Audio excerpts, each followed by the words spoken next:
Hello everyone, कैसे हो आप सब लोग। आई होप कि आप सभी बहुत अच्छे होंगे। तो आज से हम लोग स्टार्ट करें अपने पैथोफिजियोलॉजी की यूनिट नंबर 3, जिसके अंदर आज हम लोग बात करेंगे अपने हिमेटोलॉजिकल डिजीजेस के बारे में। अब देखो, जो हमारी यूनिट 3 है तो इसको यहाँ पे 4 पोर्शन में डिवाइड किया गया है, जहाँ पे आप लोग को 4 अलग अलग सिस्टम से रिलेटेड डिजीजेस के बारे में पढ़ना है, जिसमें आज हम लोग कवर करेंगे अपने पहले पोर्शन को, जो कि हमारा होने वाला है हिमेटोलॉजिकल डिजीजेस, यानी कि जो हमारा ब्लड है, ठीक है। तो ब्लड से रिलेटेड हमारी जितनी भी डिजीज होती हैं उन सभी को हम लोग यहाँ पे आज कवर करने वाले हैं। अब देखो, इसके अंदर भी हम लोग डिटेल में बात करें तो हम लोग को बात करनी है अपने आयरन डेफिशिएंसी एनीमिया, यानी कि कह सकते हो कि हमें यहाँ पे एनीमिया के डिफरेंट टाइप्स के बारे में बात करनी है, और एट लास्ट में हमें बात करनी है अपने हीमोफीलिया के बारे में। तो यहाँ पे देखो, इन सभी पोर्शन को आज हम लोग यहाँ पे कंप्लीट सिंगल वीडियो में कवर करने वाले हैं, और सभी का टाइम स्टैम्प आप लोग को अलग अलग देखने को मिल जाएगा। तो यहाँ पे बहुत ज़्यादा एक इंपॉर्टेंट वीडियो होने वाली है। आप लोग कॉपी और पेन लेके बैठ जाइए और हम लोग अपना आज का वीडियो स्टार्ट करते हैं। अब देखो, यहाँ पे बात करें हम लोग एनीमिया की, तो देखो एनीमिया के बारे में बात करने से पहले हम लोग थोड़ा सा बात करते हैं अपने ब्लड के बारे में। तो देखो, आप लोगों को पता है जो हमारा ब्लड है वो मेनली हमारा 4 कंपोनेंट से मिलकर बना होता है, जिसमें हमारे 3 हमारी सेल्स होती हैं, जिसमें होता है हमारा आरबीसीज, डब्ल्यूबीसीज और प्लेटलेट्स, और फिर हमारा एक पोर्शन होता है ब्लड प्लाज्मा, जो कि हमारा ब्लड का लिक्विड पोर्शन होता है। आई होप आप लोग को इतना बेसिक्स पता होगा थोड़ा बहुत, ठीक है। और बाकी हम लोग बात करें तो देखो, ये जो हमारी आरबीसीज हैं, ठीक है, इसी को हम लोग यहाँ पे इरिथ्रोसाइट्स के नाम से भी जानते हैं। बाकी इसका फॉर्मेशन होता है तो उस प्रोसेस को हम लोग इरिथ्रोपोइसिस बोल देते हैं। और थोड़ा सा अगर हम लोग अपनी इस आरबीसी को देखना चाहें तो इस आरबीसी का शेप हमारा जो है कुछ इस तरीके का होता है, यानी कि हमारा बाई कॉनकेव शेप का होता है। और सबसे इंपॉर्टेंट चीज़ देखो, आरबीसी चूंकि हमारी एक टाइप की सेल ही है, लेकिन इसके अंदर हमें कोई भी न्यूक्लियस नहीं देखने को मिलता है, बल्कि इसके अंदर हमें देखने को मिलता है बहुत सारे हीमोग्लोबिन्स, ठीक है। यानी आरबीसी अगर देखा जाए तो हमारा हीमोग्लोबिन से मिलकर बना होता है। और कितने हीमोग्लोबिन, एक आरबीसी, एक सिंगल आरबीसी सेल के अंदर हमें लगभग 250 मिलियन हीमोग्लोबिन देखने को मिलते हैं। यानी आप कह सकते हो बहुत ज़्यादा हीमोग्लोबिन हमारे मिलकर आरबीसी का फॉर्मेशन करते हैं। अब देखो, अगर हम लोग थोड़ा सा अपने हीमोग्लोबिन को भी देखें ना, तो अच्छा चलो यहाँ पे थोड़ा आप लोग नहीं, हम लोग थोड़ा सा देख लेते हैं ताकि आप लोग इंपॉर्टेंट नहीं समझो कि आखिर ये एनीमिया क्यों होता है, मतलब एनीमिया होता क्या है। तो देखो, यहाँ पे आप लोगों ने देखा कि जो हमारा ब्लड है उसके अंदर हमारी 4 सेल्स होती हैं, मतलब 4 कंपोनेंट होते हैं। अब इन चारों में भी जो हमारा आरबीसी होता है, ठीक है, तो इस आरबीसी का अगर आप लोगों ने शेप देखा तो बाइकॉनकेव होता है। और आप लोगों ने ये देखा कि ये हमारा जो है हीमोग्लोबिन से मिलकर बना होता है।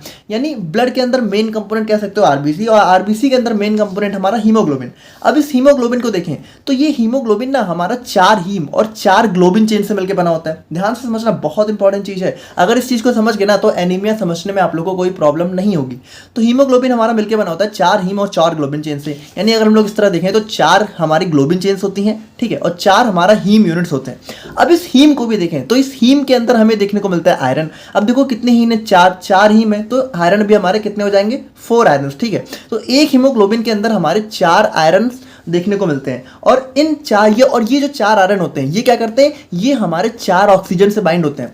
यानी कि देखो, यहाँ पे सिंपली हम लोग क्या बोलते हैं कि जो हमारा ब्लड है उसका मेन काम होता है हमारा ऑक्सीजन को हमारी पूरी बॉडी में लेके जाना। लेकिन इस ऑक्सीजन को भी अंदर तक अगर हम लोग देखें तो ब्लड के अंदर हमारा ऑक्सीजन कौन कैरी करता है, आरबीसी। आरबीसी के अंदर भी कौन, हीमोग्लोबिन। और हीमोग्लोबिन के अंदर भी कौन, आयरन। यानी जो हम लोग कहते हैं ना कि ब्लड हमारा मेन क्या करता है, देखो आप लोग को इतना पता होना चाहिए कि जो हमारा ऑक्सीजन है, जो हम लोग बाहर से जो ऑक्सीजन लेते हैं तो जो हमारी बॉडी में जाता है, तो उस बॉडी में हर जगह उसको पहुंचाने का काम हमारा ब्लड करता है। लेकिन ब्लड के अंदर कौन करता है, ये हम लोगों ने देखा। ब्लड के अंदर आरबीसी, आरबीसी के अंदर कौन, हीमोग्लोबिन, और हीमोग्लोबिन के अंदर कौन, आयरन। और ये आयरन हमारा किससे बाइंड होता है, हीम से। यानी यही आयरन हमारा ऑक्सीजन को कैरी करता है। यानी अगर हम लोग इस तरीके से देखें तो एक रेड ब्लड सेल हमारा 4 ऑक्सीजन को कैरी करती है, क्योंकि एक ब्लड सेल, सॉरी 4 ऑक्सीजन नहीं, यहाँ पे हो जाएगा 1000 मिलियन ऑक्सीजन, ठीक है, क्योंकि एक हीमोग्लोबिन हमारा 4 को कैरी करता है। और एक रेड ब्लड सेल के अंदर कितना होता है, 250 मिलियन हीमोग्लोबिन।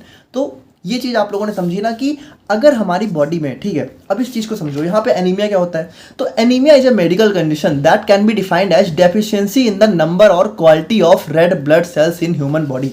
अब एनीमिया क्या होता है, एनीमिया को हम लोग सिंपली देखो, एनीमिया को 2-3 तरीके से डिस्क्राइब किया जा सकता है। लेकिन अगर हम लोग देखें, अगर हम लोग इसकी मेजर डेफिनेशन देखें तो इसका मेजर डेफिनेशन ये होगा, in anaemia oxygen carrying capacity of blood is reduced. अब देखो एक चीज समझो, अच्छा यहाँ पे एक और डेफिनेशन हम लोग देखें तो it can also be defined as reduced haemoglobin concentration और हीमेटोक्रिट बिलो नॉर्मल रेंज। देखो यहाँ पे हिमेटोक्रिट अभी आप लोग नहीं समझ रहे हो, इसको अभी हम लोग देख रहे हैं। बाकी इतना समझो कि यहाँ पे एनीमिया के हम लोग 3 तरीके से दिखा सकते हैं। पहला, या तो रेड ब्लड सेल का काउंट कम हो जाए, दूसरा या तो हमारा हीमोग्लोबिन कम हो जाए, तीसरा या तो ब्लड की ऑक्सीजन कैरिंग कैपेसिटी कम हो जाए। अब देखो ये तीनों है अलग अलग, लेकिन इन तीनों को अगर आप लोग देखो तो एक ही चीज़ तो है भाई। अगर आरबीसी कम हुआ तो हीमोग्लोबिन कम होगा, या फिर अगर हीमोग्लोबिन कम हो गया, क्योंकि आरबीसी बना तो हीमोग्लोबिन से ही है, तो अगर हीमोग्लोबिन कम हो गया तो आरबीसी कम हो जाएगा। और अगर हमारी ऑक्सीजन कैरिंग कैपेसिटी कम हुई तो इसका मतलब यही तो है कि हमारा हीमोग्लोबिन ही तो ऑक्सीजन को बाइंड कर रहा है। तो अगर हमारे ब्लड की ऑक्सीजन कैरिंग कैपेसिटी कम हो रही है, इसका मतलब क्या है कि या तो हमारी आरबीसी कम हो रही है या तो हमारा हीमोग्लोबिन कम हो रहा है। या फिर हम लोग कह सकते हैं कि अगर इन दोनों के बीच में कमी हुई, यानी अगर हमारी रेड ब्लड सेल कम हुई या फिर हीमोग्लोबिन कम हुआ, तो हमारे ब्लड की जो ऑक्सीजन कैरिंग कैपेसिटी है वो भी कम हो जाएगी। तो इसी कंडीशन को हम लोग बोलते हैं एनीमिया। तो समझ गए आप लोग एनीमिया में क्या होता है। एनीमिया में कुछ नहीं होता है, हमारा सिर्फ और सिर्फ आरबीसी का काउंट कम हो जाता है, जिसकी वजह से हीमोग्लोबिन कम हो जाता है, जिसकी वजह से ब्लड की ऑक्सीजन कैरिंग कैपेसिटी कम हो जाती है। अब देखो एनीमिया देखा जाए तो वैसे तो नॉर्मल लगता है, लेकिन बहुत हार्मफुल है, क्योंकि अगर ब्लड की ऑक्सीजन कैरिंग कैपेसिटी ही कम हो गई तो हमारी पूरी बॉडी में ऑक्सीजन को कौन लेके जाएगा, और इस तरीके से ये हमारी पूरी बॉडी के लिए बहुत ज़्यादा हार्मफुल हो जाता है। अब यहाँ पे देखो इसके अंदर भी केस होते हैं कि कुछ हमारा बहुत सीवियर होता है, कुछ हमारा थोड़ा माइल्ड होता है, तो वो डिपेंड करता है। बाकी आप लोग अब समझ गए होगे, आई होप कि समझ गए होगे, ठीक है, इसमें कुछ कन्फ्यूजन नहीं होनी चाहिए। बाकी एक हमारे यहाँ पे जो लिखा हुआ है, it can also be defined as reduced haemoglobin concentration, तो ये तो समझ गए। और हीमेटोक्रिट, और हीमेटोक्रिट को हम लोग यहाँ पे पैक्ड सेल वॉल्यूम के नाम से भी जानते हैं। तो ये क्या होता है, देखो जैसा कि हम लोगों ने देखा कि हमारा जो ब्लड है वो हमारा आरबीसी, डब्ल्यूबीसी, प्लेटलेट्स और ब्लड प्लाज्मा से मिलकर बना होता है। तो अगर हम लोग इस ब्लड को मान लो जो है अपने किसी एक हॉलो सिलेंड्रिकल ट्यूब में लें, ठीक है, तो हमारा देखो कुछ टाइम बाद क्या होता है कि ब्लड के अंदर जो आरबीसी का पोर्शन होता है, जो हमारा रेड ब्लड सेल्स होती हैं, तो पहली बात अगर इनका पोर्शन हम लोग देखें तो ब्लड के अंदर प्लाज्मा हमारा 55% होता है, आरबीसी हमारी 45% होती हैं, और डब्ल्यूबीसी और प्लेटलेट्स हमारा लेस देन 1% होता है। तो यहाँ पे होता क्या है कि अगर हम लोग ब्लड को थोड़ा सा एक ट्यूब में लेके, ठीक है, थोड़ी देर के लिए साइड रख देते हैं, तो सिलेंड्रिकल ट्यूब में, तो यहाँ पे क्या होता है कि जो आरबीसी है वो थोड़े टाइम बाद नीचे जाके सेटल हो जाती हैं, यानी बैठ जाती हैं। तो ये जो आरबीसी जब हमारी सेल में ब्लड में बैठ जाती है नीचे जाके, तो इस जो देखो यहाँ पे क्या होगा कि हमारा सिर्फ आरबीसी यहाँ पे, तो यहाँ पे देखो हम लोग क्या कह सकते हैं कि जो हमारी आरबीसी हैं वो यहाँ पे बहुत ज़्यादा पैक हो चुके हैं, ठीक है। तो इसी चीज़ को हम लोग बोलते हैं पैक्ड सेल वॉल्यूम, यानी पैक्ड आरबीसी सेल वॉल्यूम, और इसी को हम लोग यहाँ पे हीमेटोक्रिट बोलते हैं। तो देखो वही चीज़ है ना कि या तो हमारा हीमेटोक्रिट, तो हीमेटोक्रिट क्या है, हमारा आरबीसी का ही तो पैक्ड वॉल्यूम है। तो वही चीज़ है ना कि आरबीसी कम हो चाहे हीमेटोक्रिट कम, थोड़ा कह सकते हो कि बोलने का तरीका अलग है, बाकी मीनिंग सबकी सेम ही है। अब देखो वैसे अगर हम लोग बात करें कि एनीमिया के जैसे नॉर्मल हीमोग्लोबिन रेंज क्या होती है, तो मेल के अंदर नॉर्मल हीमोग्लोबिन रेंज होती है 13 ग्राम पर डीएल, और फीमेल्स के अंदर होती है 11 to 12 ग्राम पर डीएल। तो अगर इससे नीचे हमारा हीमोग्लोबिन जा रहा है तो हम उस कंडीशन को बोलते हैं कि हमारा यह एनीमिया की कंडीशन देखने को मिल रही है। अब देखो यहाँ पे हम लोग थोड़ा सा बात करें अपने टाइप्स ऑफ एनीमिया के बारे में, तो वैसे देखो एनीमिया के वैसे तो बहुत सारे टाइप्स होते हैं, लेकिन अगर हम लोग अपने सिलेबस के हिसाब से देखें तो आप लोग को मेनली 5 टाइप के एनीमिया के बारे में पढ़ना है, जिसमें पहला हो गया आयरन डेफिशिएंसी, दूसरा हो गया मेगालोब्लास्टिक, और थर्ड हो गया सिकल सेल, फोर्थ हो गया थैलेसीमिया, और फिफ्थ हो गया हेरिडिटरी एक्वायर्ड एनीमिया। अब यहाँ पे भी एक चीज़ आप लोग समझो कि ये जो सिकल सेल और थैलेसीमिया है, इसी को हम लोग यहाँ पे हेरिडिटरी एक्वायर्ड एनीमिया के अंदर भी पढ़ सकते हैं, यानी ये दोनों यहाँ पे कह सकते हो हेरिडिटरी एक्वायर्ड एनीमिया का ही अंदर एक टाइप होते हैं। तो यहाँ पे ये दोनों जो है इसी का एक पार्ट, ठीक है। तो इन दोनों को हम लोग यहाँ पे कंबाइंड फॉर्म में इसके साथ ही पढ़ेंगे। तो ये हो गए हमारे यहाँ पे different types of anaemia according to our syllabus. Now हम लोग बात करते हैं सबसे पहले अपने आयरन डेफिशिएंसी एनीमिया के बारे में। तो यहाँ पे देखो जैसा इसका नाम ही है आयरन डेफिशिएंसी एनीमिया, बहुत ही नाम से क्लियर है कि इसमें क्या हो रहा है भाई, इसमें हमारा सिंपली जो आयरन है, ठीक है, उसकी यहाँ पे डेफिशिएंसी हो जाएगी हमारी बॉडी में। अब देखो हम लोगों ने अभी देखा कि हमारे हीमोग्लोबिन के अंदर मेन क्या होता है, हमारा हीम के अंदर मेन कंटेंट हमारा आयरन होता है। तो अगर मान लो आयरन की कमी हो गई तो अल्टीमेटली क्या होगा, इससे हमारे बॉडी में हीमोग्लोबिन की कमी हो जाएगी, और हीमोग्लोबिन की कमी होगी तो आरबीसी की कमी हो जाएगी, और आरबीसी की कमी होगी तो क्या होगा भाई, हमारा बॉडी में एनीमिया की कंडीशन देखने को मिलेगी। क्योंकि देखो यही आयरन ही तो हमारा ऑक्सीजन से बाइंड हो रहा है, तो ये आयरन ही कम हो गया तो हमारी बॉडी की ऑक्सीजन कैरिंग कैपेसिटी कम हो जाएगी कि नहीं हो जाएगी ब्लड की। तो वही चीज़ है यहाँ पे, जैसे iron deficiency name type of anaemia in which there is lack of iron, यानी आयरन की थोड़ी सी कमी हो जाती है ना। यहाँ पे अगर हम लोग देखें तो bone marrow needs iron to make synthesise haemoglobin, यानी बोन मैरो को, अब देखो एक चीज़ आप लोग को पता होनी चाहिए कि जो हमारा ब्लड है, ठीक है, तो जैसे हमारा जितनी भी आरबीसी होती हैं, डब्ल्यूबीसी होती हैं, प्लेटलेट्स होती हैं, इनको फॉर्मेशन कहाँ पे होता है, इनका फॉर्मेशन हमारा बोन मैरो के अंदर होता है। यानी ये जो आरबीसी डब्ल्यूबीसी है सब कहाँ बनती है, बोन मैरो के अंदर। तो वही चीज़ यहाँ पे बोली जा रही है कि जैसे हमारा बोन मैरो आरबीसी बनाता है, तो आरबीसी किससे बनता है, हीमोग्लोबिन से, तो बोन मैरो हीमोग्लोबिन भी तो बनाएगा। तो हीमोग्लोबिन को बनाने के लिए बोन मैरो को यहाँ पे आयरन की जरूरत होती है। Without it body can not make enough haemoglobin and leading to decrease in oxygen carrying capacity of blood, यानी कि बिना आयरन के हमारा जो बोन मैरो है वो इनफ हीमोग्लोबिन बना ही नहीं पाएगा जितने हमारे बॉडी की ज़रूरत है, जिसकी वजह से क्या होगा, जो हमारी ब्लड की ऑक्सीजन कैरिंग कैपेसिटी है वो अल्टीमेटली यहाँ पे रिड्यूस हो जाएगी। बाकी it is the most common type of anaemia. यहाँ पे देखो एनीमिया के जितने भी केसेज वर्ल्ड वाइड देखने को मिलते हैं उनमें सबसे ज़्यादा हमें देखने को मिलता है हमारा आयरन डेफिशिएंसी एनीमिया। और इसके अलावा यहाँ पे इसको जो है हम लोग माइक्रोसिटिक हाइपोक्रोमिक एनीमिया के नाम से भी जानते हैं। अब देखो यहाँ पे थोड़ा सा इसको समझना, माइक्रोसिटिक हाइपोक्रोमिक का मतलब क्या है कि देखो सबसे पहली बात कि थोड़ा सा हम लोग 2-3 टर्म्स को समझते हैं। देखो माइक्रो का मतलब होता है छोटा, ठीक है, और सिटिक का मतलब थोड़ा सा सेल से होता है। तो यहाँ पे देखो जैसे हमारा जो रेड ब्लड सेल है उसका नॉर्मल साइज मान लो हमारा इतना होता है, तो माइक्रोसिटिक का क्या होता है कि लेस देन नॉर्मल, यानी कि माइक्रोसिटिक केस में जो हमारा रेड आरबीसी का साइज है वो थोड़ा हमारा छोटा हो जाता है, और नॉर्मोसिटिक मतलब कि हमारा नॉर्मल साइज रहता है। और माइक्रो का मतलब बड़ा, तो माइक्रोसिटिक में क्या हो जाता है कि मोर देन नॉर्मल, यानी कि जितना हमारा नॉर्मल साइज है उससे भी बड़ा साइज हो जाता है। और दो हमारे टर्म और होते हैं, एक होता है हाइपोक्रोमिक, एक होता है नॉर्मोक्रोमिक। अब देखो क्रोमा का मतलब यहाँ पे थोड़ा सा कलर से होता है, तो जैसे हमारा आरबीसी का नॉर्मल कलर क्या होता है, थोड़ा सा रेडिश कलर होता है, तो यहाँ पे हाइपोक्रोमिक में क्या होता है, पेलर देन नॉर्मल, यानी कि थोड़ा सा उसका जो रेडिश कलर है वो थोड़ा सा पेल हो जाता है, यानी कि थोड़ा कह सकते हो फेड हो जाता है, यानी कि थोड़ा कम हो जाता है। और नॉर्मोक्रोमिक में क्या होता है, नॉर्मल रहता है। तो यहाँ पे देखो दो वर्ड क्या है, माइक्रोसिटिक हाइपोक्रोमिक, यानी कि यहाँ पे जो हमारा आरबीसी है उसका साइज पहली बात तो छोटा हो जाता है, और दूसरा हाइपोक्रोमिक यानी कि उसका जो कलर है वो थोड़ा सा मतलब पेलर हो जाता है, यानी थोड़ा सा कलर उसका रिड्यूस हो जाता है। तो यहाँ पे हम लोग जो है इसको इस तरीके से भी जानते हैं, क्योंकि इसके अंदर हमारा जो आरबीसी है उसका साइज छोटा और उसका कलर थोड़ा सा फेड हो जाता है। बाकी हम लोग यहाँ पे बात करें अपने आयरन डेफिशिएंसी एनीमिया के कॉजेज के बारे में, यानी किन किन वजहों से हमें ये देखने को मिल सकता है। तो यहाँ पे देखो सबसे पहली रीजन हमारा हो जाता है ब्लड लॉस। जैसे कि कभी कभी क्या होता है कि मेंस्ट्रुएशन के टाइम, मेंस्ट्रुअल साइकिल के टाइम जो है ब्लड काफ़ी लॉस हो जाता है, तो उसकी वजह से भी यहाँ पे थोड़ा सा आयरन, क्योंकि देखो अल्टीमेटली ब्लड लॉस होता है तो क्या आरबीसी लॉस होता है, आरबीसी लॉस होगा तो हीमोग्लोबिन, और हीमोग्लोबिन तो आयरन, तो मेंस्ट्रुअल पीरियड्स के दौरान भी यहाँ पे ब्लड लॉस हो सकता है, जिसकी वजह से आयरन डेफिशिएंसी एनीमिया हो सकता है। बाकी अगर मान लो कुछ गैस्ट्रोइंटेस्टाइनल ब्लीडिंग वगैरह हो रही है हमारी बॉडी के अंदर, तो उसकी वजह से भी यहाँ पे ब्लड लॉस हो सकता है। यानी इतना समझो कि अगर हमारी बॉडी में किसी भी तरीके से ब्लड लॉस हो रहा है तो उसकी वजह से हमें जो है ये एनीमिया देखने को मिल सकता है, यानी किसी टाइप का ट्रॉमा, इंजरी, तो उसकी वजह से भी हमारा ब्लड लॉस हो सकता है।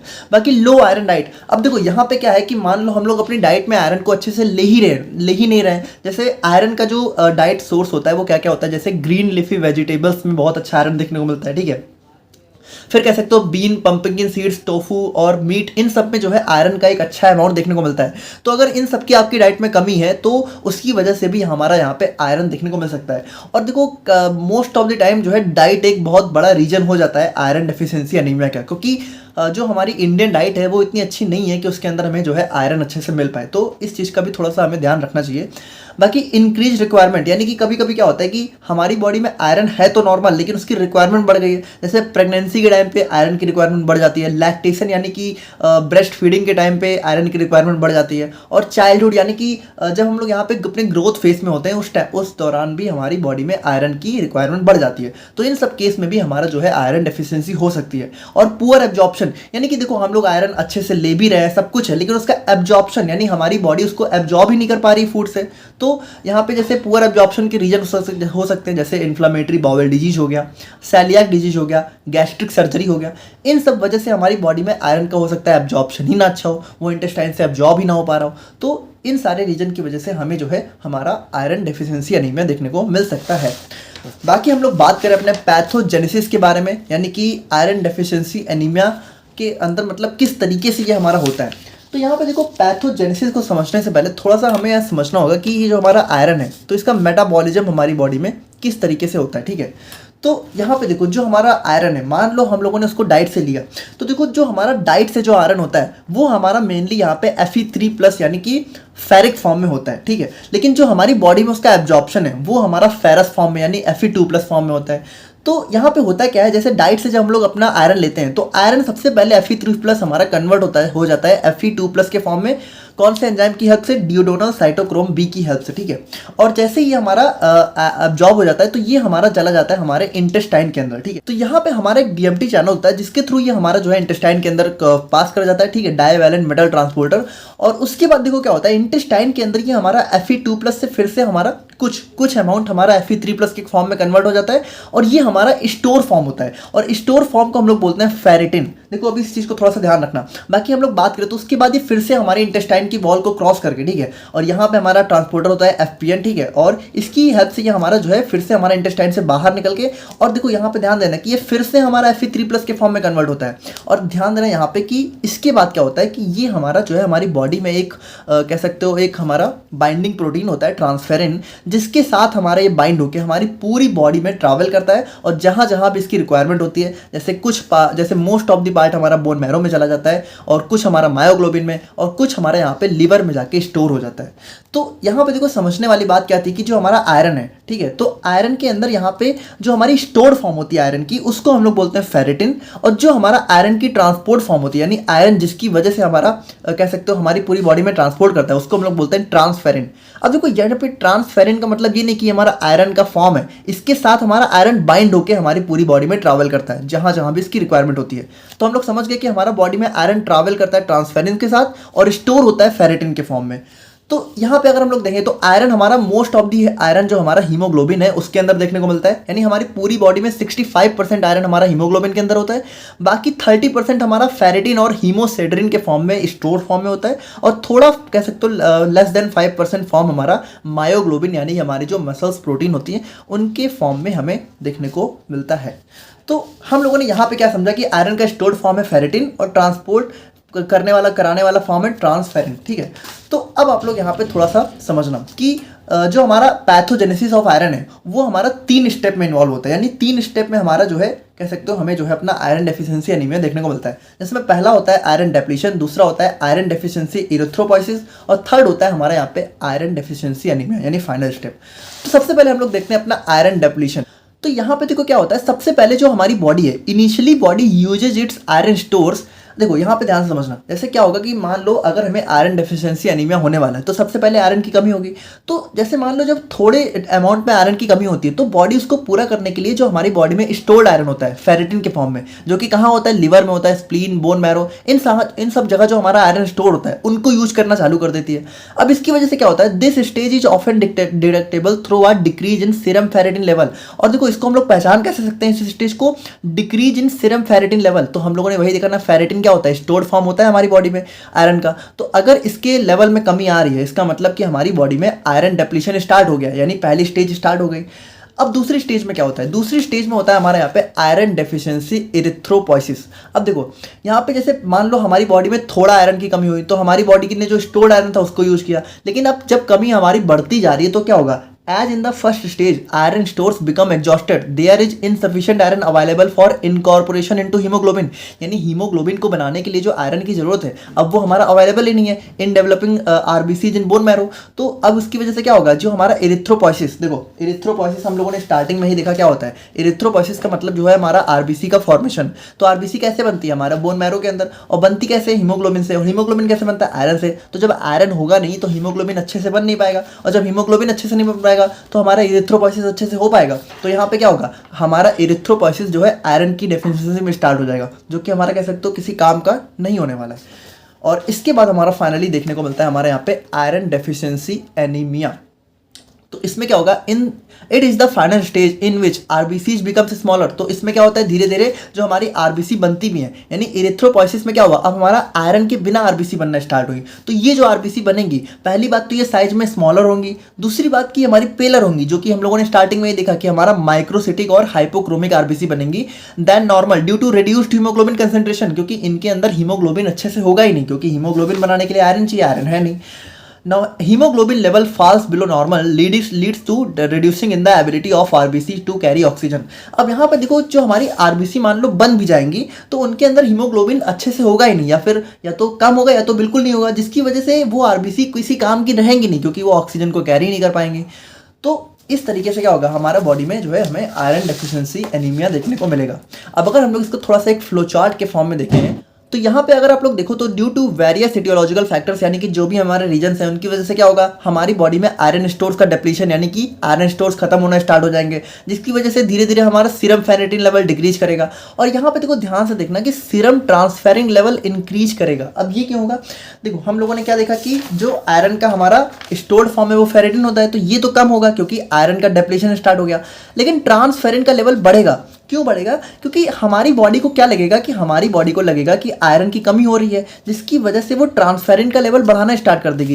यानी बॉडी को ऐसा लगेगा कि ट्रांसफेरिन हम लोग बढ़ाएंगे तो आयरन से बाइंड होकर ये हमारी बॉडी में जहाँ जरूरत है पहुँचा देगा। लेकिन जब आयरन है ही नहीं तो ट्रांसफेरिन का लेवल भले बढ़ जाए बट उसका कोई मतलब ही नहीं है, क्योंकि आयरन जब हमारा होगा तभी तो इससे बाइंड होगा, तो भले इसका लेवल बढ़ जाए बट उससे कोई फायदा नहीं होता है। ठीक है, यानी सीरम ट्रांसफेरिन लेवल बढ़ना स्टार्ट हो जाता है क्योंकि हमारी बॉडी को लगता है कि आयरन हमारी बॉडी में है लेकिन वो बाइंड नहीं हो पा रहा है ट्रांसफेरिन से, जिसकी वजह से पहुंच नहीं पा रहा है, जबकि आयरन है ही नहीं। जिसकी वजह से क्या होगा, हमारा आयरन सैचुरेशन लो जाएगा, यानी वही चीज़ है आयरन सैचुरेशन यानी आयरन की कमी हो जाएगी। और इसकी वजह से क्या होगा, हमारा आरबीसी का प्रोडक्शन भी धीरे धीरे कम होने लगेगा और जिसकी वजह से अल्टीमेटली हमें आयरन डेफिशिएंसी एनीमिया देखने को मिल जाएगा। तो यहाँ पे इस तरीके से हम लोग हमारा जो है pathogenesis of iron deficiency anaemia देखने को मिलता है। बाकी हम लोग सिम्टम्स की बात करें तो यहाँ पे देखो सिंपल सी बात है कि हमारी बॉडी में आरबीसी का मेन काम होता है ऑक्सीजन को हमारे पूरे ऑर्गन्स तक पहुँचाना। तो अगर हमारी पूरे बॉडी में ऑक्सीजन नहीं पहुँचेगी, ठीक है, क्योंकि आरबीसी की कमी होगी तो ऑक्सीजन की कमी होगी, तो अगर ऑक्सीजन हमारी बॉडी में कम पहुँच रही है या फिर बिल्कुल नहीं पहुँचेगी तो उसकी वजह से क्या होगा, हमारी बॉडी में फटीग यानी कि बहुत ज़्यादा हमारी बॉडी जो है थकावट देखने को मिलेगी, वीकनेस यानी बहुत ज़्यादा कमजोरी होगी। ठीक है, और पेल स्किन तो वही चीज़ है ना कि हमारी बॉडी में आरबीसी जब पहुंच नहीं पा रही है तो हमारी धीरे धीरे क्या होगा, स्किन का कलर भी हमारा, क्योंकि देखो हमारी बॉडी में जो थोड़ा सा कह सकते हो रेड स्टोन होता है वो आरबीसी की वजह से ही तो होता है, तो आरबीसी नहीं पहुंचेगी तो पेल स्किन हो जाएगी। ठीक है, और उसके बाद जो है ब्रीथिंग शॉर्टनेस, तो अगर हमारे लंग्स में ऑक्सीजन अच्छे से नहीं पहुंचेगी, ठीक है, और आरबीसी अच्छे से नहीं पहुंचेगी तो हमारा ब्रीथिंग शॉर्टनेस हो जाएगा। ठीक है, और उसके बाद वही चीज़ है कि कोल्ड हैंड्स एंड फीट, तो वही चीज़ है ना हमारा आरबीसी पहुंच नहीं रहा है तो कोल्ड हैंड्स हो जाएगा और इन्फ्लामेशन भी देखने को मिल सकता है। और उसके बाद हमारा पुअर एपिटाइट यानी कि हमें जो है भूख की कमी भी देखने को मिल सकती है। तो ये सारे हमारे कुछ सिम्टम्स हो सकते हैं। अब देखो सिम्टम्स हमारे जो है लगभग सभी एनीमिया में सेम ही रहने वाले हैं, क्योंकि एनीमिया का मेन मतलब ही होता है हमारा ब्लड में आरबीसी की कमी हो जाना या फिर ब्लड में ऑक्सीजन कैरिंग कैपेसिटी कम हो जाना। ठीक है, तो कॉम्प्लिकेशंस की बात करें नहीं इसकी वजह से और क्या क्या प्रॉब्लम हो सकती है, तो हमारा जो है हार्ट प्रॉब्लम्स हो सकती हैं, प्रेगनेंसी में बहुत सारी कॉम्प्लिकेशंस देखने को मिल सकती हैं और उसके बाद डिप्रेशन वगैरह हो सकता है। क्योंकि देखो अल्टीमेटली इसका मतलब एनीमिया का मतलब होता है हमारी बॉडी में ऑक्सीजन का ना पहुंचना बॉडी के हर पार्ट तक, तो उसकी वजह से देखो बहुत सारी प्रॉब्लम हो सकती है, मतलब पूरी बॉडी में प्रॉब्लम हो सकती है। ठीक है, हमारी बॉडी में ग्रोथ डिले हो सकता है और उसके बाद हमारी बॉडी में इन्फेक्शन के चांसेस भी बहुत ज़्यादा बढ़ सकते हैं। ठीक है, अब थोड़ा सा अगर हम लोग बात करें अपने मैनेजमेंट की यानी ट्रीटमेंट की, तो देखो आयरन डेफिशिएंसी एनीमिया में क्या होता है, आयरन की कमी हो जाती है। तो अगर हम लोग अपनी बॉडी में आयरन का इंटेक बढ़ा दें तो वही चीज़ है ना, आयरन की कमी पूरी हो जाएगी। तो जहाँ पे क्या हम लोग जो है डाइटरी इंटेक बढ़ा सकते हैं, यानी डाइट में अच्छे से आयरन ले सकते हैं। ठीक है, और उसके बाद अगर डाइट से नहीं पूरा हो रहा तो हम लोग कुछ आयरन सप्लीमेंटेशन ले सकते हैं और उसके बाद भी मान लो नहीं पूरा हो पा रहा तो हम लोग जहाँ पे यहाँ पे एक चीज़ और भी है कि विटामिन सी रिच डाइट। देखो यहाँ पे विटामिन सी से क्या मतलब है कि आयरन का जो एब्जॉर्प्शन होता है उसको यहाँ पे विटामिन सी बहुत ज़्यादा बढ़ा देता है। तो अगर मान लो हम लोग आयरन जो है डाइट ले रहे हैं तो उसके साथ हमें कोशिश करनी चाहिए कि हमारा विटामिन सी रिच डाइट हो, यानी कि जैसे नींबू वगैरह ले सकते हो। ठीक है, जिसकी वजह से आयरन का एब्जॉर्प्शन बढ़ जाएगा। लेकिन ये काम तभी करेगा जब आप लोग आयरन पहले लोगे। ठीक है, तो इसको आयरन के साथ में लिया जा सकता है। और उसके बाद हमारा यहाँ पे मान लो अगर बिल्कुल आयरन एकदम कम हो गया या फिर हम लोग डाइट से ले नहीं पा रहे तो आयरन का इन्फ्यूजन हमारी बॉडी के अंदर किया जा सकता है। ठीक है, थ्रो इंजेक्शन या फिर थ्रो जो है जिसके भी थ्रू कह सकते हो। तो इस तरीके से हम लोग यहाँ पे अपने आयरन डेफिशिएंसी एनीमिया को ट्रीट या मैनेज कर सकते हैं। और अब हम लोग यहाँ पे बात करते हैं अपने मेगालोब्लास्टिक एनीमिया के बारे में। तो यहाँ पे देखो हम लोग बात करें अपने मेगालोब्लास्टिक एनीमिया के बारे में। अब यहाँ पे आप लोग थोड़ा सा ध्यान से देखना, जो हमारा मेगालोब्लास्टिक एनीमिया है उसके अंदर क्या होता है। सबसे पहली बात तो जो हमारा आरबीसी का साइज है वो थोड़ा सा लार्ज हो जाता है, यानी नॉर्मल से थोड़ा बड़ा। और दूसरी हमारा जो आरबीसी है वो थोड़ी सी एब नॉर्मल भी हो जाती है, यानी आरबीसी हमारी नॉर्मल नहीं रहती हैं। तो अब ये क्यों नहीं रहती हैं, क्यों लार्ज हो जाता है वो हम लोग देखेंगे। बाकी हम लोग इसके पीछे का मेन रीजन देखना चाहें तो इसके पीछे का मेन रीजन होता है deficiency of vitamin B12 and folic acid. तो यहाँ पे देखो इन दोनों की कमी से ही हमारा मेगालोब्लास्टिक एनीमिया देखने को मिलता है। अब इन दोनों की कमी से क्यों होता है, इन दोनों का हमारा एनीमिया यानी कि रेड ब्लड सेल से क्या रिलेशन है, तो वो चीज़ें हम लोग देखेंगे। बाकी सबसे पहले आप लोग समझो कि विटामिन B12 को हम लोग कोबालामीन के नाम से भी जानते हैं और फोलिक एसिड को हम लोग विटामिन B9 या फिर फोलेट के नाम से भी जानते हैं। और उसके बाद हम लोग देखें तो there is a nuclear defect in megaloblastic anaemia. अब हम लोग थोड़ा सा समझते हैं अपने मेगालोब्लास्टिक एनीमिया को। तो देखो, इसको समझने से पहले आप लोगों को ये समझना होगा कि जो हमारा इरिथ्रोपोइसिस है, ठीक है, यानी जो हमारा आरबीसी का फॉर्मेशन है वो आखिर होता कैसे है, यानी ये जो हमारा रेड ब्लड सेल्स हैं वो हमारी बनती किस तरीके से हैं। तो यहाँ पे आप लोग थोड़ा सा ध्यान से देखना, हमारी जितनी भी टाइप की ब्लड सेल्स होती हैं, चाहे वो हमारी आरबीसी हो, डब्ल्यूबीसी हो या प्लेटलेट्स हो, वो हमारी यहाँ पे सिर्फ एक सिंगल टाइप की स्टेम सेल से मिलकर बनी होती है, जिसको हम बोलते हैं हीमेटोपोएटिक स्टेम सेल्स। अब देखो, अगर आप लोगों को पता है थोड़ा बहुत तो अच्छी बात है, नहीं पता है तो सिंपली समझो कि हमारी आरबीसी बनती इस सेल से, जिसका नाम होता है हीमेटोपोएटिक स्टेम सेल्स। अब देखो, आरबीसी का फॉर्मेशन में ना हमारी बहुत सारी स्टेप्स होती है, यानी कह सकते हो बहुत सारे अलग अलग फॉर्म में कन्वर्ट होने के बाद ये हमारी फाइनल जो है कह सकते हो हमारी आरबीसी यानी कि इरिथ्रोसाइट में कन्वर्ट होती है। तो अगर हम लोग थोड़ा सा देखें तो जैसे सबसे पहले हमारी होती है हीमेटोपोएटिक स्टेम सेल, फिर ये कन्वर्ट होती है प्रो इरिथ्रोब्लास्ट में, फिर ये कन्वर्ट होती है अर्ली नॉर्मोब्लास्ट में, फिर इंटरमीडिएट नॉर्मोब्लास्ट, फिर लेट नॉर्मोब्लास्ट, फिर रेटिकुलोसाइट एंड एट लास्ट में ये हमारी फाइनली कन्वर्ट होती है हमारा इरिथ्रोसाइट के अंदर।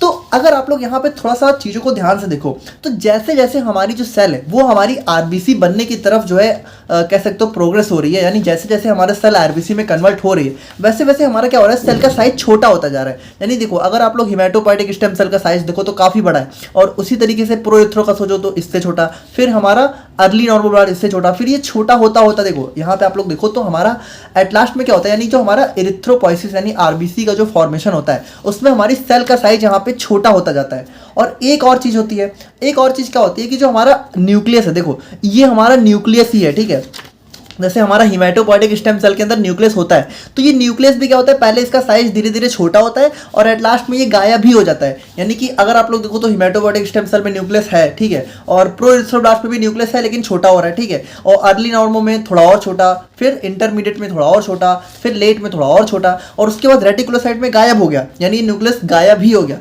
और इरिथ्रोसाइट में भी हमारा न्यूक्लियस नहीं देखने को मिलता है। देखो, ये आप लोग यहाँ पे ये मत समझो कि न्यूक्लियस है, ये तो मतलब थोड़ा सा एक आरबीसी का साइज इस तरीके से होता है, ठीक है, ये न्यूक्लियस नहीं है, यानी हमारी जो आरबीसी है उसके अंदर न्यूक्लियस देखने को नहीं मिलता है। तो यहाँ पे देखो होता क्या है कि जो हमारा मेगालोब्लास्टिक एनीमिया है इसके अंदर हमें देखने को मिलता है हमारा न्यूक्लियर डिफेक्ट, ठीक है।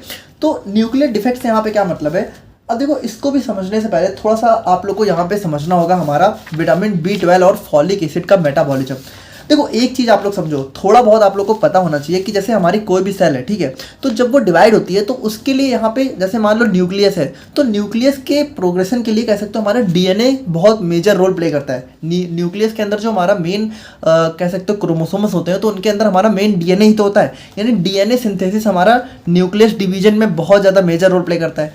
अब देखो, एक चीज़ समझो कि भले हमारी आरबीसी के अंदर न्यूक्लियस ना होता हो लेकिन जो उसकी प्रीकर्सर सेल्स होती हैं, प्रीकर्सर मतलब उसको बनाने वाली जो सेल्स होती हैं, जैसे लेट नॉर्मोब्लास्ट हो, इंटरमीडिएट नॉर्मोब्लास्ट हो, इनके अंदर तो न्यूक्लियस होता है। यानी अगर हम लोग कहें कि प्रोइथ्रोब्लास्ट को अगर अर्ली नॉर्मोब्लास्ट में कन्वर्ट होना है तो इसमें तो हमारा न्यूक्लियस का कह सकते हो कन्वर्जन होना जरूरी है ना। तो ये जो न्यूक्लियस का कन्वर्जन हो रहा है, यानी न्यूक्लियस जो कह सकते हो शेप और साइज चेंज कर रहा है, उसके लिए हमारा डीएनए बहुत इंपॉर्टेंट रोल प्ले करता है, यानी डीएनए सिंथेसिस यहाँ पे बहुत मेजर रोल प्ले करती है।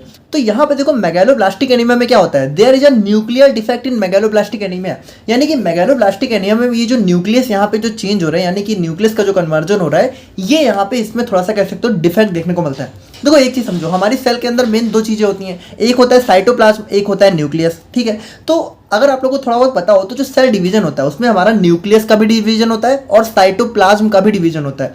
तो साइटोप्लाज्म का डिवीजन तो यहाँ पे अच्छे से हो रहा होता है, लेकिन जो न्यूक्लियस का डिवीजन है इसमें यहाँ पे प्रॉब्लम आ जाती है, क्योंकि डीएनए सिंथेसिस में प्रॉब्लम आती है। अब डीएनए सिंथेसिस में प्रॉब्लम कैसे आती है, वो प्रॉब्लम आती है हमारी विटामिन B12 और फोलिक एसिड की डेफिशिएंसी की वजह से। अब ये कैसे आती है, तो इसके लिए आप लोगों को समझना पड़ेगा हमारा विटामिन B12 और फोलिक एसिड का मेटाबॉलिज्म। तो सबसे पहले हम लोग बात करते हैं अपने विटामिन B12 के मेटाबॉलिज्म के बारे में। तो देखो, मान लो आप लोगों ने कोई डाइट ली जो कि हमारा विटामिन B12 रिच डाइट थी, तो वहाँ से क्या हुआ, जैसे आप लोगों ने डाइट कंज्यूम की तो हमारा जो विटामिन B12 वो हमारी बॉडी के अंदर एंटर हुआ। तो देखो, बॉडी के अंदर एंटर होते ही सबसे पहले देखो वो क्या होता है कि सबसे पहले हमारा विटामिन B12 बाइंड होता है हमारा हेप्टोकोरिन के साथ। और ये जो हमारा हेप्टोकोरिन है ये कौन सिक्रीट करता है, ये हमारी सिक्रीट करती हैं सलाइवरी ग्लैंड्स, ठीक है, जो हमारी बॉडी में सलाइवा को प्रोड्यूस करती हैं। तो वो जो हमारी सलाइवरी ग्लैंड्स होती हैं वो सिक्रेट करती हैं हमारा हेप्टोकोरिन, जिसके साथ हमारा विटामिन B12 बाइंड होके फिर ये हमारा एंटर करता है हमारे इंटेस्टाइन के अंदर। और इंटेस्टाइन के अंदर भी कहाँ, सबसे पहले एंटर करता है हमारे ड्यूडेनम के अंदर। अब देखो ध्यान से समझना, ये जो हमारा ड्यूडनम है और जो हमारा इलियम है, ये सारे हमारे स्मॉल इंटेस्टाइन के ही पार्ट होते हैं। तो इसमें अगर आप लोगों को कन्फ्यूजन है तो आप लोग इंटेस्टाइन का लेक्चर वहाँ पे जाके देख सकते हो हमारे डाइजेस्टिव सिस्टम के अंदर, ठीक है। तो यहाँ पे सिंपली समझो कि हमारा इंटेस्टाइन के अंदर सबसे पहले ड्यूडनम में एंटर हुआ। तो ड्यूडनम में एंटर होने के बाद ये क्या होता है कि हमारा हेप्टोकोरिन से बॉन्ड ब्रेक करके और ये बाइंड हो जाता है हमारा इंट्रिंसिक फैक्टर के साथ, ठीक है। तो यहाँ पे क्या हुआ कि यहाँ से हेप्टोकोरिन हमारा अलग हो गया और इंट्रिंसिक फैक्टर बाइंड हो गया। और ये इंट्रिंसिक फैक्टर कौन सिक्रीट करता है? ये सिक्रीट करती है हमारी स्टमक की पैराइटल सेल्स। अब यहाँ पे ध्यान से सुनना, कभी कभी क्या होता है कि हमारी बॉडी में इस इंट्रिंसिक फैक्टर की भी कमी हो जाती है या फिर पैराइटल सेल्स इसको सीक्रेट नहीं कर पाती हैं। तो इस कंडीशन में एक और एनीमिया हमें देखने को मिलता है जिसको हम लोग बोलते हैं परनीसियस एनीमिया।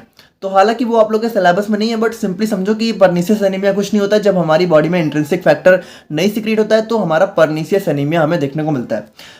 तो अब यहाँ पे क्या होता है कि यहाँ से फिर ये हमारा एंटर करता है इलियम के अंदर, और इलियम में भी क्या होता है कि इंट्रिंसिक फैक्टर से ये जो है अलग हो जाता है और फिर हमारे ये बाइंड हो जाता है ट्रांसकोबालामिन सेकंड के साथ। और इस यहाँ पे इस तरीके से ये जो है मतलब ट्रांसकोबालामिन सेकंड के साथ बाइंड होकर ये हमारी पूरी बॉडी में जहाँ जहाँ भी इसकी जरूरत होती है, जैसे लिवर, बोन मैरो और सेल्स, वहाँ जाके अपना एक्शन प्रोड्यूस करता है। तो इस तरीके से हमारा होता है विटामिन B12 का मेटाबॉलिज्म, ठीक है। तो इसको आप लोग समझ गए। अब हम लोग थोड़ा सा देखते हैं अपने फॉलिक एसिड के मेटाबॉलिज्म को। तो देखो यहाँ पे आप लोग को पता है फॉलिक एसिड को हम लोग फॉलेट के नाम से भी जानते हैं।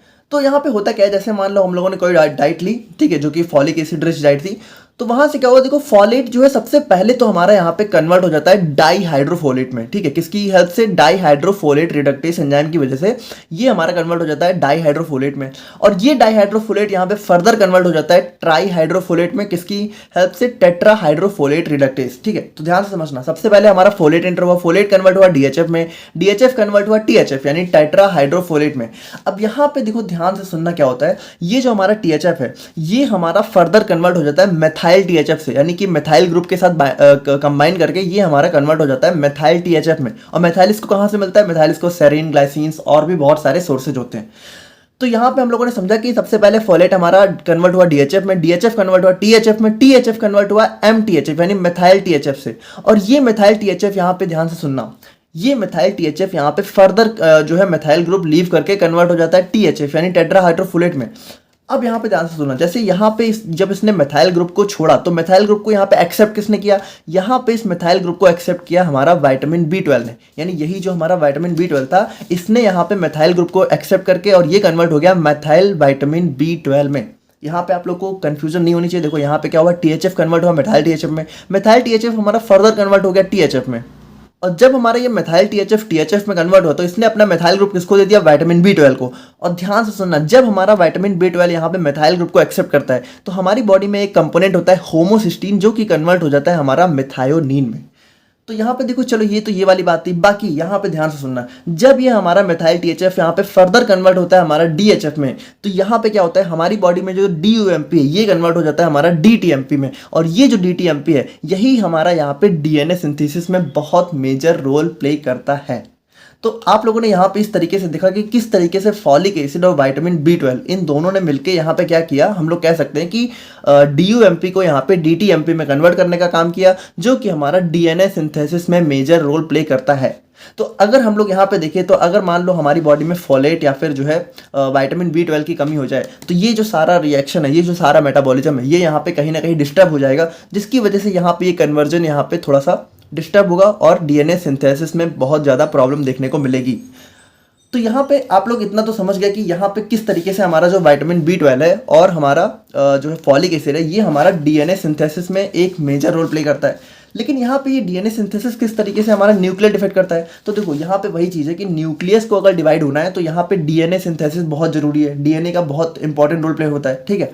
तो यहाँ पे क्या होगा, जब DNA यहाँ पे बनेगा नहीं अच्छे से तो न्यूक्लियस डिवीजन होगा नहीं, ठीक है। तो यहाँ पे क्या होगा कि साइटोप्लाज्मिक डिवीजन तो अच्छे से होगा लेकिन न्यूक्लियस का डिवीजन होगा नहीं, जिसकी वजह से क्या होगा कि अल्टीमेटली जो हमारी सेल है उसका साइज यहाँ पे बहुत ज़्यादा बढ़ जाएगा। क्योंकि ध्यान से सुनना, यहाँ पे जो साइटोप्लाज्म है उसका डिवीजन अच्छे से हो रहा है लेकिन जो न्यूक्लियस डिवीजन है वो यहाँ पे अच्छे से हो नहीं रहा है, जिसकी वजह से न्यूक्लियस तो आगे डिवाइड होगा नहीं लेकिन साइटोप्लाज्म डिवाइड होता रहेगा, जिसकी वजह से साइटोप्लाज्म का साइज थोड़ा सा बढ़ जाएगा और यहाँ पे हमारी सेल्स का साइज भी इस तरीके से थोड़ा सा बड़ा हुआ हमें देखने को मिलेगा।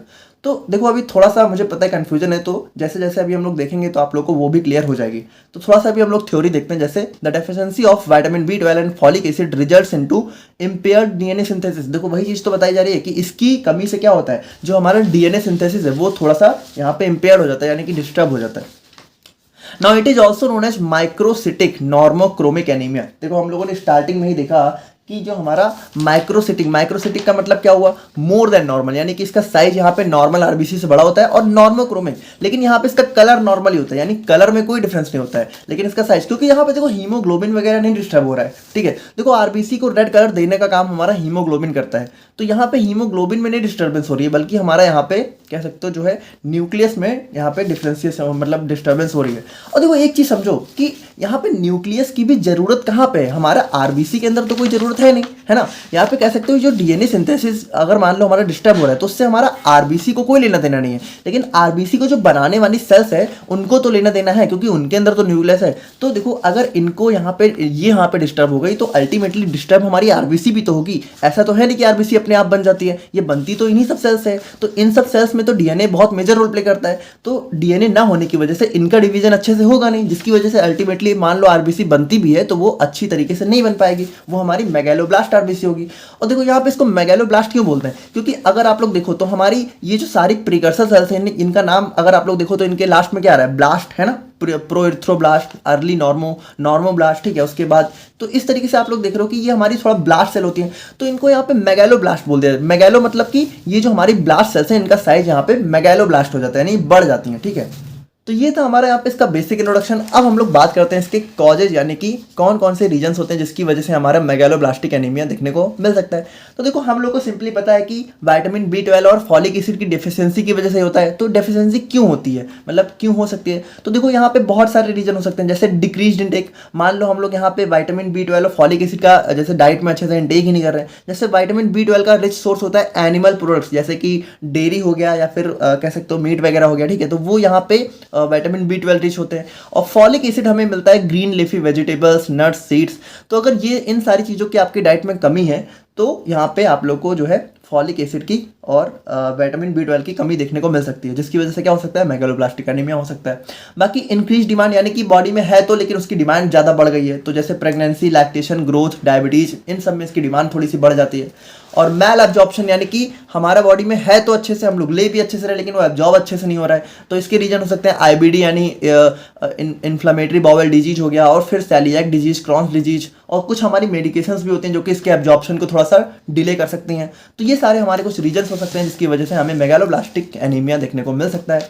बाकी हम लोग बात करें इसके पैथोजेनेसिस यानी कि इसके मैकेनिज्म की, तो देखो यहाँ पे हम लोगों ने जैसा कि देखा कि क्या होता है, हमारी बॉडी में जैसे ही विटामिन B12 और फॉलिक एसिड का लैक होगा तो उसकी वजह से क्या होगा, हमारा डीएनए सिंथेसिस यहाँ पे इम्पेयर्ड हो जाएगा। तो और इसकी वजह से क्या होगा, और इस इम्पेयर्ड डीएनए सिंथेसिस की वजह से हमारा डिफेक्टिव न्यूक्लियर मैच्योरेशन। देखो यहाँ पे थोड़ा सा एक चीज़ आप लोग ध्यान समझना, जैसे जैसे हमारा क्या होता है कि हमारी जो सेल्स हैं वो यहाँ पे कन्वर्ट होती जाती हैं, जैसे हिमेटोपोइटिक प्रोइथ्रोब्लास्ट में, और ये हमारा अर्ली नॉर्मोब्लास्ट, और फर्दर यहाँ पे कन्वर्ट होते होते जैसे रेटिकुलोसाइट, और उसके बाद हमारा एरिथ्रोसाइट। तो इस प्रोसेस को हम लोग बोलते हैं मैच्योरेशन ऑफ आरबीसी, यानी धीरे धीरे क्या हो रहा है कि ये सारी सेल्स यहाँ पे मैच्योर होकर कन्वर्ट हो रही हैं आरबीसी में, ठीक है। और एरिथ्रोसाइट क्या होता है, सबसे मैच्योर्ड हमारा आरबीसी सेल होता है। तो देखो यहाँ पे क्या होता है कि मैच्योरेशन का मतलब है कि मैच्योरेशन यहाँ पे साइटोप्लाज्म का भी होगा और न्यूक्लियस का भी होगा। तो यहाँ पे देखो होता क्या है कि यहाँ पे न्यूक्लियर मैच्योरेशन यहाँ पे डिफेक्ट हो जाता है, यानी ये जो साइटोप्लाज्म है ये तो हमारा मैच्योर होता रहता है, यानी कि ये तो हमारा आरबीसी की तरफ कन्वर्ट होने की तरफ बढ़ता है, लेकिन ये जो न्यूक्लियस है ना इसका मैच्योरेशन यहाँ पे थोड़ा सा डिले हो जाता है, यानी ये यहाँ पे थोड़ा सा कह सकते हो अपनी आने वाली सेल्स में अच्छे से कन्वर्ट नहीं हो पाता है, जिसकी वजह से ये हमारा थोड़ा सा इसका मैच्योरेशन डिले हो जाता है, ठीक है, और डिस्टर्ब हो जाता है ना। इसकी वजह से क्या होता है, nuclear maturation lags behind cytoplasmic maturation. देखो लैग्स बिहाइंड का मतलब पीछे रह जाता है, तो यहाँ पे इस चीज को ध्यान से समझना कि हमारा जो साइटोप्लाज्म है उसका मैच्योरेशन तो अच्छे से हो रहा है, लेकिन जो न्यूक्लियस है उसका मैच्योरेशन हो नहीं रहा है, जिसकी वजह से क्या होगा कि न्यूक्लियस मैच्योरेशन यहाँ पे पीछे रह जाएगा, यानी साइटोप्लाज्म तो भाई बढ़ता जा रहा है, अपना कन्वर्ट होता जा रहा है, लेकिन जो न्यूक्लियस है वो अच्छे से कन्वर्ट हो नहीं पा रहा है। तो इसकी वजह से क्या होगा, हमारा जो एरिथ्रोपोइसिस है, यानी यही जो हमारा एरिथ्रोपोइसिस इसी को बोलते हैं, ठीक है, आरबीसी का फॉर्मेशन, ये हमारा जो है इनफेक्टिव हो जाएगा, यानी हमारा कह सकते हो आरबीसी बनेगी तो, लेकिन वो इनफेक्टिव आरबीसी होगी, यानी वो अच्छे से काम नहीं कर पाएंगी। ठीक है। नाउ फॉर्मेशन ऑफ, जिसकी वजह से क्या होगा, फॉर्मेशन ऑफ मैक्रोसाइट्स या फिर मेगालोब्लास्ट, यानी कि जो आरबीसी बनेगी भी वो हमारा क्या होगा, मैक्रोसाइट यानी साइज में बहुत बड़ी होगी और वो अच्छे से काम करने वाली नहीं होगी, ठीक है, जिसकी वजह से क्या होगा, हमें एट लास्ट में मेगालोब्लास्टिक एनीमिया देखने को मिलेगा। देखो एक चीज समझो, यहाँ पे मान लो यहाँ पे क्या होता है कि हमारा आरबीसी बनती तो है लेकिन वो मेगालोब्लास्ट होती हैं। अब ये जो मेगालोब्लास्ट होती है ना, ये पहली बात तो क्या नाम है कि इनका फंक्शन, मतलब ये पहली बात तो ऑक्सीजन अच्छे से कैरी कर भी नहीं पाती हैं, और दूसरी बात कि कभी कभी क्या होता है कि ये हमारी बोन मैरो को क्रॉस ही नहीं कर पाती हैं, यानी बोन मैरो से बाहर निकल के हमारी ब्लड में जा ही नहीं पाती हैं। और तीसरी बात, अगर मान लो चली भी गई तो यहाँ पे इनका जो लाइफ स्पैन होता है, देखो एक चीज समझो, एक जो नॉर्मल आरबीसी होती है उसका लाइफ स्पैन यहाँ पे 120 डेज का होता है, यानी एक आरबीसी अगर हमारी बोन मैरो से बनके जब ब्लड में जाती है तो 120 दिनों तक वो हमारी ब्लड में रहती है, उसके बाद उसका यहाँ पे डिस्ट्रक्शन हो जाता है, यानी कि उसके बाद उसका यहाँ पे कह सकते हो फैगोसाइटोसिस हो जाता है। लेकिन ये जो हमारी कह सकते हो मेगालोब्लास्ट आरबीसी होती हैं, इनका लाइफ स्पैन सिर्फ और सिर्फ 15 से 20 दिनों का होता है। तो ये क्या होता है भाई, ये तो बहुत जल्दी जल्दी खत्म होना शुरू हो जाती हैं, जिसकी वजह से अल्टीमेटली क्या होगा कि हमारी बॉडी में आरबीसी की कमी होगी और वही तो होता है एनीमिया। तो यहाँ पे मेगालोब्लास्टिक एनीमिया यहाँ पे इस तरीके से हमारा जो है एनीमिया की तरफ कह सकते हो प्रोग्रेस करता है, ठीक है। नाउ सिम्टम्स की बात करें कि क्या क्या हमारे सिम्टम्स हो सकते हैं, तो देखो सिम्टम्स लगभग सबके सेम ही है। एनीमिया में क्या होता है, हमारा ब्लड अच्छे से ऑक्सीजन कैरी कर नहीं पाता है, तो उसकी वजह से क्या होगा, वीकनेस होगी, शॉर्टनेस ऑफ ब्रीथ होगी, ठीक है, और पेल स्किन, थोड़ा सा स्किन कलर डाउन हो जाएगा, क्योंकि ब्लड हमारी बॉडी में अच्छे से पहुंचेगा नहीं। देखो हमारी स्किन में थोड़ा रेडिश कलर ब्लड की वजह से ही होता है, तो अब ब्लड अच्छे से नहीं पहुंचेगा तो पेल स्किन हो जाएगी। हार्ट बीट यहाँ पे बढ़ जाएगी क्योंकि हार्ट तक भी ब्लड अच्छे से नहीं पहुंच रहा है। और उसके बाद यहाँ पे हेडेक, ठीक है, तो अगर मान लो ब्रेन में अच्छे से नहीं पहुंच रहा है तो वहाँ पे सर दर्द वगैरह हो सकता है। और ग्लॉसाइटिस, ठीक है, तो यहाँ पे ये चीज़ समझो कि विटामिन B12 और फॉलिक एसिड की कमी की वजह से हमारे ग्लॉसाइटिस का मतलब होता है हमारा टंग इन्फेक्शन, यानी जो हमारी टंग होती है, ठीक है, अगर वहाँ पे कोई इन्फेक्शन वगैरह दिखने को मिल जाए तो उसको हम लोग ग्लॉसाइटिस बोलते हैं। तो देखो कभी कभी क्या होता है ना कि खाना खाते वक्त हम लोग अपनी टंग को बाइट कर लेते हैं, लेकिन वो फिर बहुत जल्दी यहाँ पे रिकवर हो जाती है। लेकिन यहाँ पे विटामिन B12 और विटामिन B12 की बेसिकली कह सकते हैं कमी की वजह से क्या होगा कि यहाँ पे वो टंग अच्छे से रिकवर भी नहीं कर पाएगी, ठीक है, तो वहाँ पे हमारा जो है इन्फेक्शन काफ़ी लंबे टाइम के लिए देखने को मिल जाएगा, तो इसको हम लोग बोलते हैं ग्लॉसाइटिस। और बाकी अगर हम लोग बात करें तो यहाँ पे इसके कॉम्प्लिकेशंस की बात करें, यानी कि इसकी वजह से और क्या क्या प्रॉब्लम हो सकती है, तो हमारा जो है कॉन्जेस्टिव हार्ट फेलियर, ठीक है, हार्ट फेल हो सकता है क्योंकि ब्लड अच्छे से सप्लाई होगा नहीं। और बाकी हम लोग बात करें तो विजन, यानी कि आई में भी अगर ब्लड सप्लाई अच्छे से नहीं हो रहा है तो विजन लॉस हो सकता है, मेमोरी लॉस हो सकता है, इनफर्टिलिटी भी देखने को मिल सकती है, ठीक है। और परनीसियस एनीमिया, जैसा मैंने आप लोगों को बताया कि अगर हमारा इंट्रिंसिक फैक्टर, यानी कि ये जो हमारा इंट्रिंसिक फैक्टर इसकी कमी हो गई तो परनीसियस एनीमिया हो सकता है। और न्यूरोलॉजिकल डिसऑर्डर्स, यानी कि थोड़ा ब्रेन रिलेटेड डिसऑर्डर्स भी हो सकते हैं। अब देखो यहाँ पे क्या होता है कि ये जो विटामिन B12 होता है, ठीक है, तो ये यहाँ पे मेथाइल मैलोनिल को एंजाइम को सक्सिनिल को एंजाइम में कन्वर्ट करने में भी हेल्प करता है। और ये जो सक्सिनिल को एंजाइम है ये हमारी जो है माइलिन शीट का एक मेजर कंपोनेंट होता है। और ये माइलिन शीट क्या होती है, ये जो हमारी न्यूरॉन्स होती है, ठीक है, अगर आप लोगों ने न्यूरॉन्स देखा हो तो न्यूरॉन्स के ऊपर ये जो कवरिंग होती है, ठीक है, न्यूरॉन्स के ऊपर ये जो एक्सॉन पे जो कवरिंग होती है इसी को हम लोग बोलते हैं माइलिन शीट। तो माइलिन शीट के फॉर्मेशन में सक्सिनिल को एंजाइम मेजर रोल प्ले करता है। तो अगर विटामिन B12 नहीं होगा तो इसका सिंथेसिस होगा नहीं, जिसकी वजह से हमारा जो है हमें न्यूरोलॉजिकल डिसऑर्डर्स भी देखने को मिल सकते हैं। और देखो जैसे हम लोगों ने यहाँ पे देखा कि ये होमोसिस्टीन को मेथायोनिन में भी कन्वर्ट करता है, तो अगर ये नहीं होगा तो होमोसिस्टीन का लेवल भी हमारी बॉडी में बढ़ेगा, जो कि हमारी बॉडी के लिए बहुत हार्मफुल हो जाता है। तो यहाँ पे देखो बहुत सारे प्रॉब्लम्स हो सकती हैं हमारी विटामिन B12 और फॉलिक एसिड की कमी से। बाकी हम लोग ट्रीटमेंट और मैनेजमेंट की बात करें तो देखो सिंपल सी बात है, इन दोनों की कमी है तो इन दोनों की कमी को पूरा कर दो, है ना। रिच डाइट ले लो, सप्लीमेंटेशन ले सकते हो, ड्रग्स ले सकते हो जो कि हमारा विटामिन B12 और फॉलिक एसिड्स हैं, ठीक है, और इंट्रावेनस इंजेक्शंस भी लिया जा सकता है। तो इस तरीके से हम लोग यहाँ पे इसको मैनेज या ट्रीट कर सकते हैं। तो अब हम लोग यहाँ पे बात करते हैं अपने थर्ड मोस्ट इंपॉर्टेंट एनीमिया के बारे में, जो कि हमारा यहाँ पे सिकल सेल एनीमिया। अब देखो ये यहाँ पे ना बहुत एक ज़्यादा इंपॉर्टेंट एनीमिया हो जाता है और इसको आप लोग थोड़ा सा ध्यान से समझना। देखो यहाँ पे बात करें हम लोग जो है सिकल सेल एनीमिया की, तो यहाँ पे ये देखो ये एक ना हमारा इनहेरिटेड या फिर जेनेटिक डिसऑर्डर होता है जो कि कैरेक्टराइज होता है सिकल शेप्ड आरबीसी से। देखो अब आप लोग थोड़ा सा ध्यान समझना। देखो आरबीसी का जो हमारा नॉर्मल साइज है वो हमारा कैसा होता है, थोड़ा इस तरीके का होता है, हम लोगों ने स्टार्टिंग में ही देखा है ना। लेकिन यहाँ पे जो सिकल सेल एनीमिया है, देखो इसका नाम ही क्या है, सिकल सेल, यानी कि सिकल साइज की सेल। और सिकल का मतलब क्या होता है, सिकल अगर आप लोग को पता हो, ठीक है, अगर आप लोग थोड़ा सा मतलब एक हंसिया, अगर आप लोगों ने नाम सुना हो तो सिकल हम लोग हंसिया को बोलते हैं। तो उसका शेप कैसा होता है, ठीक है, उसका शेप हमारा जो है कुछ इस टाइप का होता है। तो ये जो सिकल सेल्स होती हैं तो उसमें क्या होता है, हमारा जो आरबीसी है ना, उसका शेप हमारा जो है कह सकते हो बाई कॉनकेव से कन्वर्ट होकर सिकल में कन्वर्ट हो जाता है। तो ये हमारी सिकल शेप्ड आरबीसी में कन्वर्ट हो जाती हैं।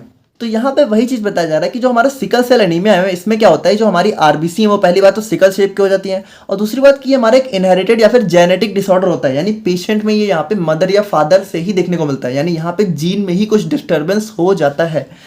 बाकी हम लोग देखें तो it occurs due to production of abnormal haemoglobins. और ये जो हमारी आरबीसी सिकल सेप की होती क्यों है, क्योंकि इसमें जो हमारा हीमोग्लोबिन है वो थोड़ा सा एबनॉर्मल हो जाता है। अब आप लोग थोड़ा सा यहाँ पे ध्यान से समझना। देखो हम लोगों ने क्या देखा कि ये जो हमारा हीमोग्लोबिन है ये हमारा किससे मिलके बना होता है, 4 हीम और 4 ग्लोबिन चेन से मिलके, है ना। तो देखो हीम यहाँ पे इसको हटाओ, ये तो हमारा सिंपल ही होता है, लेकिन ये जो हमारी 4 ग्लोबिन चेन्स होती हैं अगर हम लोग इसको देखें तो यहाँ पे देखो 2 ग्लोबिन चेन्स हमारी डिफरेंट होती हैं और 2 ग्लोबिन चेन्स हमारी डिफरेंट होती हैं। तो अगर हम लोग बात करें अपने एक नॉर्मल आरबीसी की, तो एक नॉर्मल आरबीसी में क्या होता है, हमारी 2 अल्फा ग्लोबिन चेन्स होती हैं और 2 बीटा ग्लोबिन चेन्स होती हैं, और यहाँ पे बीच बीच में हमारा यहाँ पे क्या होता है, हमारा कह सकते हो वही हीम होता है, हीम के अंदर आयरन होता है। तो आप लोग समझ गए ना कि एक नॉर्मल हीमोग्लोबिन में क्या होता है, हमारा 2, यहाँ पे ये जो देखो 2 ग्लोबिन चेन्स है 4, इनमें से 2 अल्फा होती है 2 बीटा होती हैं। लेकिन यहाँ पे हमारी बॉडी में अगर हम लोग बात करें तो मेनली हमारी बॉडी में 3 तरह के हीमोग्लोबिन्स देखने को मिलते हैं, ठीक है। जैसे एक होता है हमारा हीमोग्लोबिन ए, और ये होता है हमारा नॉर्मल वाला, और ये हमारी बॉडी में 95 to 98% देखने को मिलता है। यानी हमारी पूरी बॉडी में जो सबसे ज़्यादा हीमोग्लोबिन है वो यही होता है, जिसमें 2 अल्फा और 2 बीटा चेन्स होती हैं। लेकिन 2 हीमोग्लोबिन और भी होते हैं जो कि बहुत कम अमाउंट में होते हैं। जैसे एक हमारा होता है फीटल हीमोग्लोबिन, तो यहाँ पे हीमोग्लोबिन एफ, तो इसमें क्या होता है हमारा देखो एक चीज समझो कि कोई भी हीमोग्लोबिन उसमें अल्फा चेन तो जरूर होगी, हो सकता है उसमें बीटा चेन अलग हो जाए। जैसे यहाँ पे हीमोग्लोबिन एफ में क्या होता है 2 अल्फा 2 गामा चेन्स होती हैं, और हीमोग्लोबिन ए2 में क्या होता है 2 अल्फा और 2 डेल्टा जो है हीमोग्लोबिन चेन्स देखने को मिलती हैं। तो ये हमारा कह सकते हो 3.5% के आसपास देखने को मिलता है। तो देखो ये होता है हमारी बॉडी में 3 टाइप के हीमोग्लोबिन। अब यहाँ पे देखो इसमें क्या होता है, सिकल सेल एनीमिया में क्या होता है कि हीमोग्लोबिन जो है वो हमारा एक अलग ही हीमोग्लोबिन में कन्वर्ट हो जाता है, जो कि होता है हीमोग्लोबिन एस। अब देखो ये AF A2 तो देख लिया, एस क्या होता है, तो देखो एस हमारी बॉडी में नॉर्मली नहीं देखने को मिलता है, लेकिन जो हमारा सिकल सेल एनीमिया है इसके अंदर हमारा ये एस होता है। और इसके अंदर होता क्या है, अगर हम लोग बात करें तो ये जो हीमोग्लोबिन एस है ना, तो इस हीमोग्लोबिन एस में क्या होता है कि ये जो हमारा बीटा चेन्स होती हैं, ठीक है, तो इन बीटा चेन्स के अंदर यहाँ पे थोड़ा सा हमें जो है जेनेटिक म्यूटेशंस देखने को मिल जाता है। तो अभी थोड़ा सा आप लोग जो है अभी हम लोग देखेंगे क्या होता है अच्छे तरीके से। बाकी इसमें समझो कि होती तो इसमें भी 2 अल्फा और 2 बीटा चेन्स हैं, लेकिन इनमें जो बीटा चेन्स हैं वो यहाँ पे डिफेक्टिव हो जाती हैं, यानी यहाँ पे थोड़ा सा कह सकते हो इनके 6 नंबर पोजीशन पे थोड़ा सा डिस्टर्बेंस देखने को मिल जाता है। तो अभी हम लोग उसको देख रहे हैं। बाकी आप लोग यहाँ पे देखो तो it is an autosomal recessive disorder. देखो यहाँ पे कुछ टर्म्स हैं, इसको हम लोग अभी नहीं क्लियर करेंगे, इसको हम लोग जो है एट लास्ट में क्लियर करेंगे। आप लोग याद रखना ऑटोसोमल रिसेसिव डिसऑर्डर, अभी इसको हम लोग क्लियर कर रहे हैं, ठीक है, क्योंकि अभी समझाएंगे भी तो आप लोग समझ नहीं पाओगे। जो हम लोग देखेंगे पूरा पैथोजेनेसिस तब आप लोग समझोगे। बाकी it is an qualitative disorder in which quality of haemoglobin produced get affected. यानी देखो यहाँ पे क्या होता है कि जो हमारा हीमोग्लोबिन है वो प्रोड्यूस तो अच्छे से हो रहा है, यानी प्रोड्यूस तो फुल क्वांटिटी में हो रहा है, हीमोग्लोबिन की क्वांटिटी में नहीं कमी है, लेकिन हीमोग्लोबिन की क्वालिटी में कमी है, क्योंकि हीमोग्लोबिन जो ए है वो नहीं बल्कि हीमोग्लोबिन एस यहाँ पे प्रोड्यूस हो रहा है, ठीक है। तो यहाँ पे ये क्वालिटेटिव डिसऑर्डर्स होता है। और बाकी हम लोग यहाँ पे बात करें तो जो हमारा सिकल सेल एनीमिया होता है उसमें क्या होता है कि आरबीसी जो है थोड़ा सा रिजिड हो जाती है, यानी काफ़ी कह सकते हो रिजिड, मतलब आप लोग समझ रहे हो ना, काफ़ी कठोर हो जाती है, ठीक है। और मतलब नॉर्मली क्या होता है थोड़ा सा फ्लेक्सिबल होती हैं, जहाँ पे लेकिन सिकल सेल एनीमिया में अब काफ़ी रिजिड हो जाती हैं, स्टिकी यानी चिपचिपी हो जाती हैं और लेस फ्लेक्सिबल हो जाती हैं। और haemoglobin S is very sensitive to low amount of oxygen. और यहाँ पे ध्यान से देखो ये जो हमारा हीमोग्लोबिन एस है ना, तो ये क्या होता है कि अगर हमारी बॉडी में ऑक्सीजन की थोड़ी सी भी कमी होती है या फिर इसके पास अगर ऑक्सीजन नहीं होता है तो ये यहाँ पे फिर बहुत हार्मफुल हो जाता है। यानी तभी हमारा देखो एक चीज़ समझो, हीमोग्लोबिन एस क्या होता है, जब हमारा ऑक्सीजन की कमी इसके पास होती है तभी ये हमारा आरबीसी को सिकल शेप में कन्वर्ट करना स्टार्ट करता है। तो अभी हम लोग देखेंगे कैसे करता है, बाकी आप लोग समझ गए ना। बाकी there is premature death of RBC in sickle cell anaemia. और देखो यहाँ पे सबसे इंपॉर्टेंट चीज क्या होती है, ये जो हमारी सिकल सेल आरबीसी होती हैं तो ये पहली बात तो हमारा सिकल सेल में कन्वर्ट होती हैं, और दूसरी बात कि ये जल्दी मर जाती हैं, यानी इनका जो लाइफ स्पैन होता है वो 15 से 20 दिनों का ही होता है। तो आप लोग समझ रहे हो कि जब इनकी डेथ यहाँ पे जल्दी होना शुरू हो जाएगी तो क्या होगा, हमारी बॉडी में आरबीसी की कमी हो जाएगी, जिसकी वजह से अल्टीमेटली एनीमिया हो जाएगा, ठीक है। तो ये था हमारा सिकल सेल एनीमिया। अब देखो यहाँ पे कुछ चीज़ें अभी हम लोग को देखनी है, जैसे ऑटोसोमल रिसेसिव डिसऑर्डर्स, ठीक है, और हीमोग्लोबिन एस को हम लोग और अच्छे से देखेंगे। तो वो सारी चीज़ें अभी हम लोग देख रहे हैं, आप लोग कंफ्यूज मत हो। और बाकी हम लोग बात करें अपने इटियोलॉजी के बारे में, तो यहाँ पे देखो जो हमारा सिकल सेल एनीमिया वो क्या होता है, an inherited disease caused by defect in gene, यानी कि डिफेक्ट जीन में डिफेक्ट की वजह से कॉज होता है। अब देखो आप लोग यहाँ पे थोड़ा सा ध्यान से समझना, हम लोग सारी चीज़ों को थोड़ा सा अच्छे से क्लियर करते हैं। देखो हम लोगों ने देखा कि हमारी बॉडी में जो नॉर्मल हीमोग्लोबिन ए होता है उसके अंदर क्या होता है, 2 अल्फा और 2 बीटा चेन्स होती हैं। और हम लोगों ने एक चीज़ देखा कि यहाँ पे देखो ये जो हमारी ग्लोबिन चेन्स होती हैं, तो अगर हम लोग इसको थोड़ा सा ध्यान से देखना चाहें तो देखो ये हमारी एक सिंगल ग्लोबिन चेन्स हमारी कुछ इस तरीके की होती है। और अगर आप लोगों ने यहाँ पे हमारा बायोकेमिस्ट्री में प्रोटीन्स का लेक्चर देखा होगा तो आप लोगों को पता होगा ये जो हीमोग्लोबिन की चेन्स होती हैं ये हमारा कुछ नहीं होता, ये हमारा एक टाइप का टर्शरी स्ट्रक्चर ऑफ प्रोटीन होता है। और ये जो हमारा पूरा देखो ये एक सिंगल ग्लोबिन हमारा प्रोटीन होता है, और ये जो हमारा हीमोग्लोबिन होता है ये हमारा क्वाटरनरी स्ट्रक्चर ऑफ प्रोटीन होता है। यानी सिंपली हम लोग बात करें तो हीमोग्लोबिन एक टाइप का प्रोटीन ही होता है। तो अगर देखो कोई भी चीज़ हमारी प्रोटीन है, जैसे मान लो ये हमारी हीमोग्लोबिन चेन है, ठीक है, जैसे मान लो ये हमारी सिंगल बीटा बीटा चेन्स है, तो ये हमारी टाइप की प्रोटीन है। और प्रोटीन किससे मिलकर बना होता है, प्रोटीन मिलकर बना होता है अमीनो एसिड से, यानी long chain of amino acid से मिलकर प्रोटीन बना होता है।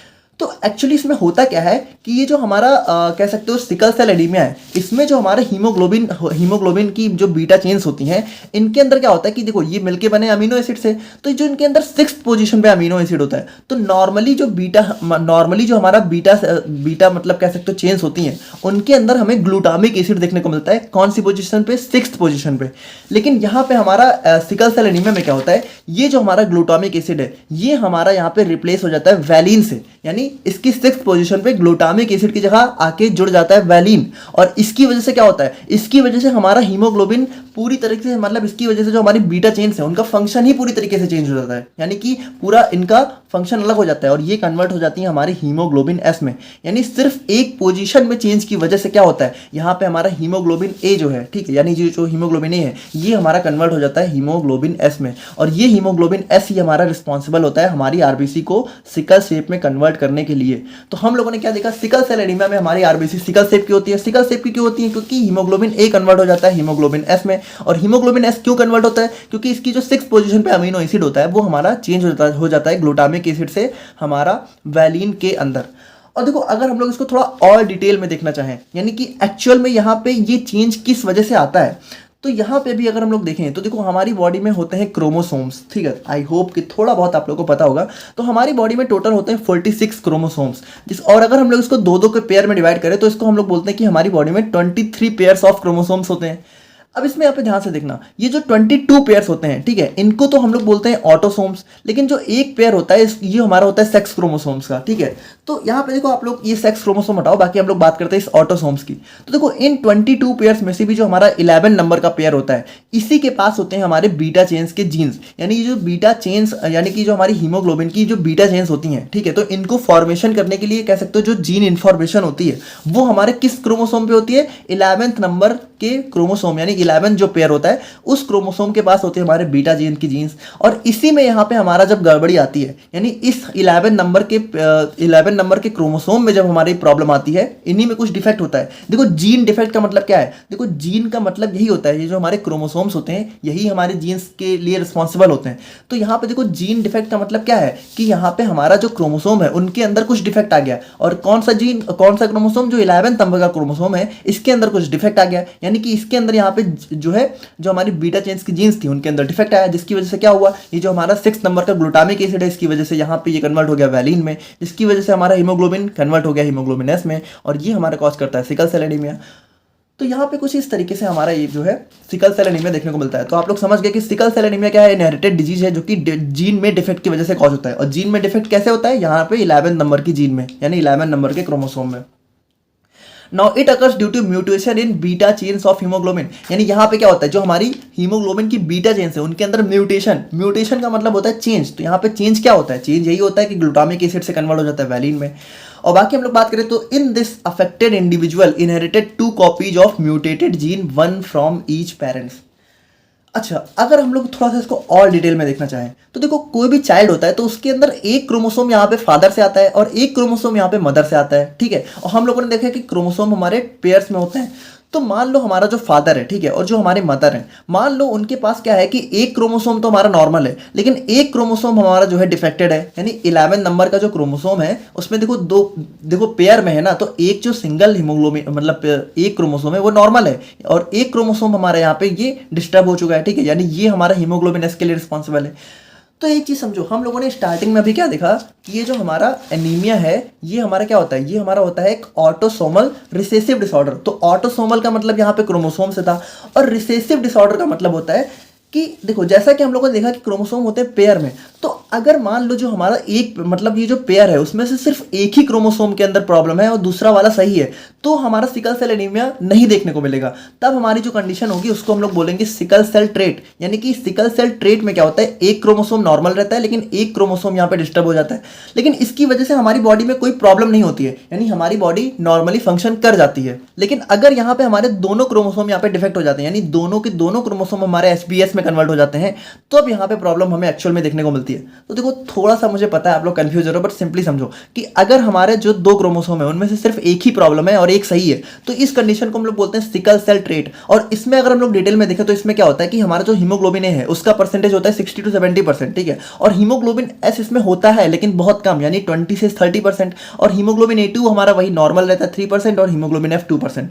तो यहाँ पे अगर हम लोग देखें तो यहाँ पे सिकल सेल ट्रेट में क्या होता है कि सिर्फ एक क्रोमोसोम के अंदर प्रॉब्लम आती है, लेकिन उसकी वजह से हमारी कह सकते हो आरबीसी नॉर्मली बनती रहती हैं, क्योंकि फिर भी हमारा जो हीमोग्लोबिन ए है उसका परसेंटेज हमारा 60 to 70% होता है, तो कोई दिक्कत नहीं देखने को मिलती है।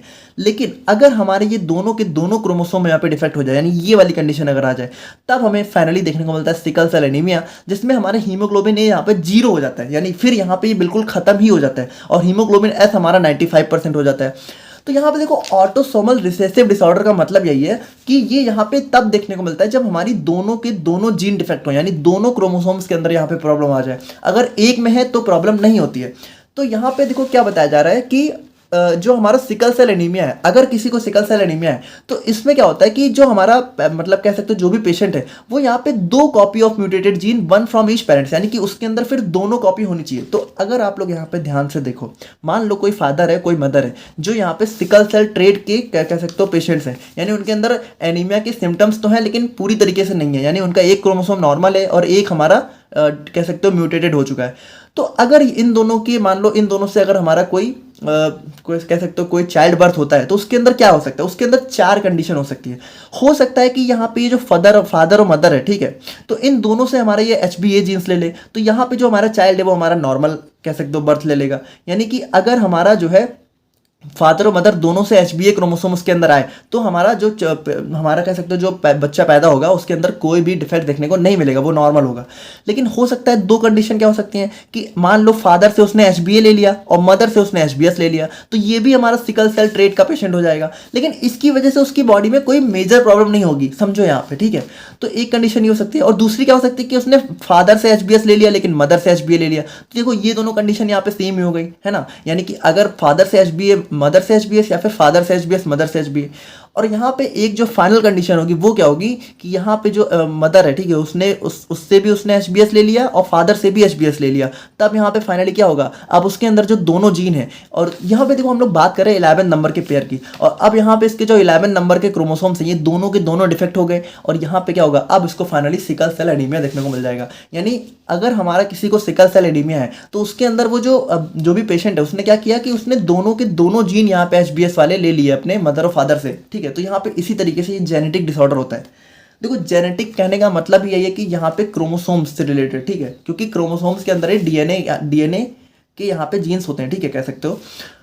तो यहाँ पे वही चीज़ था, parents are in the condition of sickle cell trait. और देखो जो पेरेंट्स होते हैं, ठीक है, उनके अंदर क्या होती है, सिकल सेल ट्रेट की कंडीशन होती है, यानी सिकल सेल एनीमिया के पेशेंट नहीं होते, लेकिन सिकल सेल ट्रेट के यहाँ पे कह सकते हो वो पेशेंट होते हैं। तो अब हम लोग यहाँ पे बात करें अपने इसके पैथोजेनेसिस के बारे में, यानी कि हमारा किस तरीके से देखने को मिलता है। तो देखो सिंपल है, हम लोगों ने क्या देखा कि हीमोग्लोबिन की जो बीटा ग्लोबिन चेन्स है उसके अंदर म्यूटेशन आ जाता है, ठीक है। और म्यूटेशन क्यों आता है, क्योंकि यहाँ पे जो हमारा 6 पोजीशन होती है उसके अंदर क्या होता है, जो हमारा ग्लूटामिक एसिड है वो कन्वर्ट हो जाता है वैलिन में, यानी यहाँ पे सिंगल पॉइंट म्यूटेशन होती है, यानी सिर्फ हमारी ये सिंगल 6 पोजीशन पे म्यूटेशन देखने को मिलता है, जहाँ पे ग्लूटामिक एसिड हमारा वैलिन से सब्स्टिट्यूट हो जाता है, जिसकी वजह से क्या होता है हीमोग्लोबिन ए हमारा कन्वर्ट हो जाता है हीमोग्लोबिन एस में, जिसको हम लोग बोलते हैं सिकल हीमोग्लोबिन। देखो एस का मतलब है है सिकल हीमोग्लोबिन, और इसकी वजह से अल्टीमेटली हमारा सिकल सेल एनीमिया देखने को मिल जाता है। तो ये देखो इसमें कुछ बहुत खास नहीं था, बस थोड़ा सा मुझे पता है आप लोग कंफ्यूज हो गए हो। एक बार हम लोग फाइनल रिवीजन कर लेते हैं, आप लोगों को सब क्लियर हो जाएगा। देखो यहाँ पे सिकल सेल एनीमिया में क्या होता है, हमारी जो आरबीसी वो सिकल सेल की हो जाती है, और ये क्यों हो जाती है, क्योंकि जो हमारा हीमोग्लोबिन ए है वो कन्वर्ट हो जाता है हीमोग्लोबिन एस में। और ये क्यों कन्वर्ट होता है, क्योंकि इसकी जो बीटा चेन है उसके अंदर म्यूटेशन आ जाता है। और ये म्यूटेशन क्यों आता है, क्योंकि इसकी जो बीटा चेन है इसके अंदर जो 6 पोजीशन पे अमीनो एसिड है वो ग्लूटामिक एसिड से कन्वर्ट हो जाता है वैलिन में। और ये क्यों होता है, क्योंकि जो हमारा क्रोमोसोम नंबर 11 है इसके अंदर ही इंफॉर्मेशन होती है बीटा चेन्स के लिए, और इनके अंदर क्या होता है, डिफेक्ट आ जाता है। ठीक है, और इनके मतलब ये दोनों के अंदर जब डिफेक्ट आता है तब हमारा यहाँ पे हमें जो है देखने को मिलता है सिकल सेल एनीमिया। तो ये था हमारा सिकल सेल एनीमिया। और बाकी हम लोग बात करें इसके सिम्टम्स की, तो सिम्टम्स देखो जैसा कि मैंने आप लोगों को बताया सभी के सेम होते हैं, फटीग, जॉन्डिस, ठीक है, स्वेलिंग, पेन, फ्रीक्वेंट इन्फेक्शंस। तो यहाँ पे देखो जो है हमारा सिकल सेल एनीमिया में इन्फेक्शंस के चांसेस भी बहुत ज़्यादा बढ़ जाते हैं। और बाकी डिलेड ग्रोथ, स्ट्रोक यानी कि ब्रेन के अंदर भी डैमेज हो सकता है, और ऑर्गन डैमेज। ठीक है, तो ये सारी चीज़ें हमारा सिकल सेल एनीमिया के अंदर देखने को मिल सकता है। ठीक है, और बाकी हम लोग बात करें तो इसके कुछ कॉम्प्लिकेशंस के बारे में। तो देखो कॉम्प्लिकेशंस यहाँ पे वही चाहिए कि इसके मतलब इसकी वजह से और क्या क्या हो सकता है। तो हमारा ब्रेन स्ट्रोक हो सकता है, ठीक है, हाइपर टेंशन हो सकता है, और इरेक्टाइल डिसफंक्शन भी देखने को मिल सकता है, ठीक है, और विजन लॉस और ऑर्गन फेलियर। देखो ये सारी चीज़ें क्यों होंगी, क्योंकि हमारा इन सारी जगह पे ब्लड का जो सप्लाई है वो अच्छे से नहीं हो पाएगा। ठीक है, और मैनेजमेंट की बात करें तो यहाँ पे देखो क्या होता है कि मैनेजमेंट मतलब कि देखो सबसे पहली बात की एक चीज़ समझो कि अगर किसी को सिकल सेल एनीमिया है तो पहली बात उसको ट्रीट नहीं किया जा सकता, और दूसरी बात कि उसका जो लाइफ एज मतलब उसकी जो एज होती है वो भी ज़्यादा दिनों की नहीं होती है, मतलब वो ज़्यादा दिनों तक सर्वाइव कर ही नहीं सकता है। सिकल सेल एनीमिया के पेशेंट्स मोस्टली यहाँ पे 30 से 40 साल, कुछ तो यहाँ पे 20 से 25 साल में ही उनकी डेथ हो जाती है। तो अगर किसी को सिकल सेल एनीमिया हो तो उसका पहली बात कि ट्रीटमेंट तो कुछ है ही नहीं। बाकी मैनेजमेंट की बात करें तो हाँ, जैसे कुछ मेडिकेशन है जैसे एंटीबायोटिक्स और पेन रिलीवर्स, क्योंकि यहाँ पे सिकल सेल एनीमिया के अंदर क्या होता है कि इन्फेक्शंस वगैरह के चांसेस बहुत ज़्यादा बढ़ जाते हैं। तो कुछ एंटीबायोटिक्स वगैरह और कुछ पेन रिलीवर्स, ठीक है, पेन वगैरह भी होता है, तो ये सारी चीज़ें ले सकते हैं। बाकी वैक्सीनेशन यानी कि अगर कोई मान लो कोई भी इन्फेक्शन वगैरह है तो उसके लिए वैक्सीन ले सकते हैं। और ब्लड ट्रांसफ्यूजन, अब यहाँ पे देखो कुछ चीज़ें हम लोग क्या कर सकते हैं कि जैसे जो हमारा सिकल सेल एनीमिया का पेशेंट्स है उसका ब्लड ही पूरा चेंज, ठीक है, उसका ब्लड ट्रांसफ्यूजन कर सकते हैं। तो उसके लिए भी यहाँ पे ब्लड ग्रुप पहली बात मैच होना चाहिए। और हमारे यहाँ पे हम लोग क्या कर सकते हैं, बोन मैरो ट्रांसप्लांट कर सकते हैं। यानी देखो यहाँ पे जैसे आरबीसी को जो बोन मैरो बना रही होती हैं, हम लोग क्या कर सकते हैं कि अगर यहाँ पे मान लो कोई बोन मैरो डोनर मिल जाए उसी सेम बोन मैरो से मैच होता हुआ, तो हम लोग उसको ट्रांसप्लांट कर सकते हैं, जिसकी वजह से चांसेस है कि यहाँ पे पेशेंट्स जो है थोड़ा बहुत ठीक हो सकता है। तो ये सारे हमारे कुछ मैनेजमेंट थे जिसको हम लोग यहाँ पे परफॉर्म कर सकते हैं अपने सिकल सेल एनीमिया में। और अब हम लोग यहाँ पे बात करते हैं अपने थैलेसीमिया के बारे में।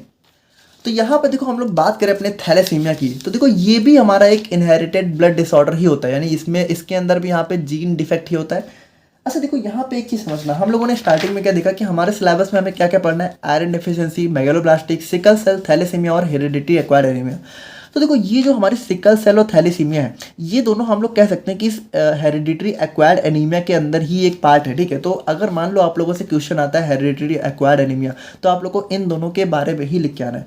और यहाँ पे एक चीज़ समझो कि हेरिडिटरी एक्वायर्ड एनीमिया को हम लोग यहाँ पे एक और नाम से भी जानते हैं जिसको हम लोग बोलते हैं हीमोलिटिक एनीमिया। तो हीमोलिटिक एनीमिया का मतलब क्या है, देखो हीमोलिटिक, ठीक है, तो हीमोलिटिक का मतलब होता है कि हमारा कह सकते हो आरबीसी का डिस्ट्रॉय हो जाना। तो यहाँ पे देखो इन दोनों के अंदर ही क्या होता है कि जो हमारी आरबीसी है वो यहाँ पे बहुत जल्दी डिस्ट्रॉय होना शुरू हो जाती हैं। जैसे सिकल सेल एनीमिया में भी क्या होता है कि आरबीसी यहाँ पे सिर्फ 15 से 20 दिनों में डिस्ट्रॉय हो जाती हैं। तो डिस्ट्रॉय होने को मतलब ही हम लोग बोलते हैं हीमोलिटिक, यानी हीमोलिसिस। हीलिसिस का मतलब होता है ब्रेक डाउन या फिर डिस्ट्रॉय हो जाना। ठीक है, तो यानी आरबीसी यहाँ पे डिस्ट्रॉय हो जाती हैं। और यहाँ पे थैलेसीमिया के अंदर भी यही चीज़ होती है कि अल्टीमेटली हमारी आरबीसी बहुत जल्दी डिस्ट्रॉय होना शुरू हो जाती हैं। और ये दोनों क्या होते हैं, ये दोनों एक टाइप के जेनेटिक डिसऑर्डर होते हैं। और यहाँ पे ध्यान से समझना, thalassaemia is an inherited blood disorder characterised by abnormal production of haemoglobin. ठीक है, तो यहाँ पे देखो क्या होता है कि हम लोगों ने सिकल सेल एनीमिया में देखा कि जो हमारा हीमोग्लोबिन था उसका यहाँ पे क्या होता है कि हीमोग्लोबिन ए जो है ये हमारा कन्वर्ट हो जाता है हीमोग्लोबिन एस। यानी हीमोग्लोबिन के अंदर यहाँ पे क्या होता है, क्वालिटेटिव डिफेक्ट होता है, यानी हीमोग्लोबिन प्रोड्यूस तो अच्छे से होता है लेकिन उसकी क्वालिटी कम हो जाती है। लेकिन यहाँ पे थैलेसीमिया के अंदर ना थोड़ा सा चेंज होता है। थैलेसीमिया के अंदर क्या होता है, हीमोग्लोबिन प्रोड्यूस तो हीमोग्लोबिन ए ही होता है लेकिन यहाँ पे इसकी यहाँ पे क्वांटिटी कम होने लगती है, यानी कि इसकी जो क्वांटिटी है वो यहाँ पे कम हो जाती है। यानी यहाँ पे कोई हीमोग्लोबिन चेंज नहीं होता है लेकिन इसकी क्वांटिटी कम होने लगती है। तो ये चीज़ समझना कि सिकल सेल एनीमिया हमारा एक क्वालिटेटिव डिसऑर्डर है हीमोग्लोबिन का, और थैलेसीमिया हमारा एक क्वांटिटेटिव डिसऑर्डर है हीमोग्लोबिन का। तो यहाँ पे देखो क्या होता है, it is caused by mutation in genes that controls production of haemoglobin. तो यहाँ पे देखो अभी हम लोग थोड़ा सा डिटेल में देखेंगे, बाकी आप लोग समझो कि हीमोग्लोबिन जैसा कि हम लोगों ने देखा कि हमारा क्या होता है, 2 अल्फा और 2 बीटा चेन से मिलकर बना होता है। तो अगर मान लो कुछ ऐसी प्रॉब्लम आ जाए कि हमारी जो बीटा चेन्स है, अल्फा चेन है, ये इनका प्रोडक्शन हो ही ना पाए, यानी ये अच्छे से बन ही ना पाए, तो उसकी वजह से क्या होगा भाई, ये दोनों ही नहीं होंगे तो हमारे हीमोग्लोबिन बनेगा ही नहीं, तो हीमोग्लोबिन की क्वांटिटी कम हो जाएगी। ठीक है, तो अभी हम लोग देखेंगे कैसे क्या होता है। बाकी thalassaemia results in decreased production of 1 or more globin chains that makes up haemoglobin. तो यहाँ पे देखो हमारे हीमोग्लोबिन को कौन बनाता है, हमारी 2 अल्फा और 2 बीटा चेन्स। तो या तो हमारी अल्फा चेन और या तो हमारी बीटा चेन्स, अगर इन दोनों में से किसी के अंदर भी प्रॉब्लम आती है, यानी हो सकता है एक के अंदर आए या फिर हो सकता है दोनों के अंदर आए, तो इसकी वजह से क्या होगा, हमारा हीमोग्लोबिन का जो फॉर्मेशन है वो डिक्रीज हो जाएगा, यानी उसका प्रोडक्शन यहाँ पे डिक्रीज हो जाएगा।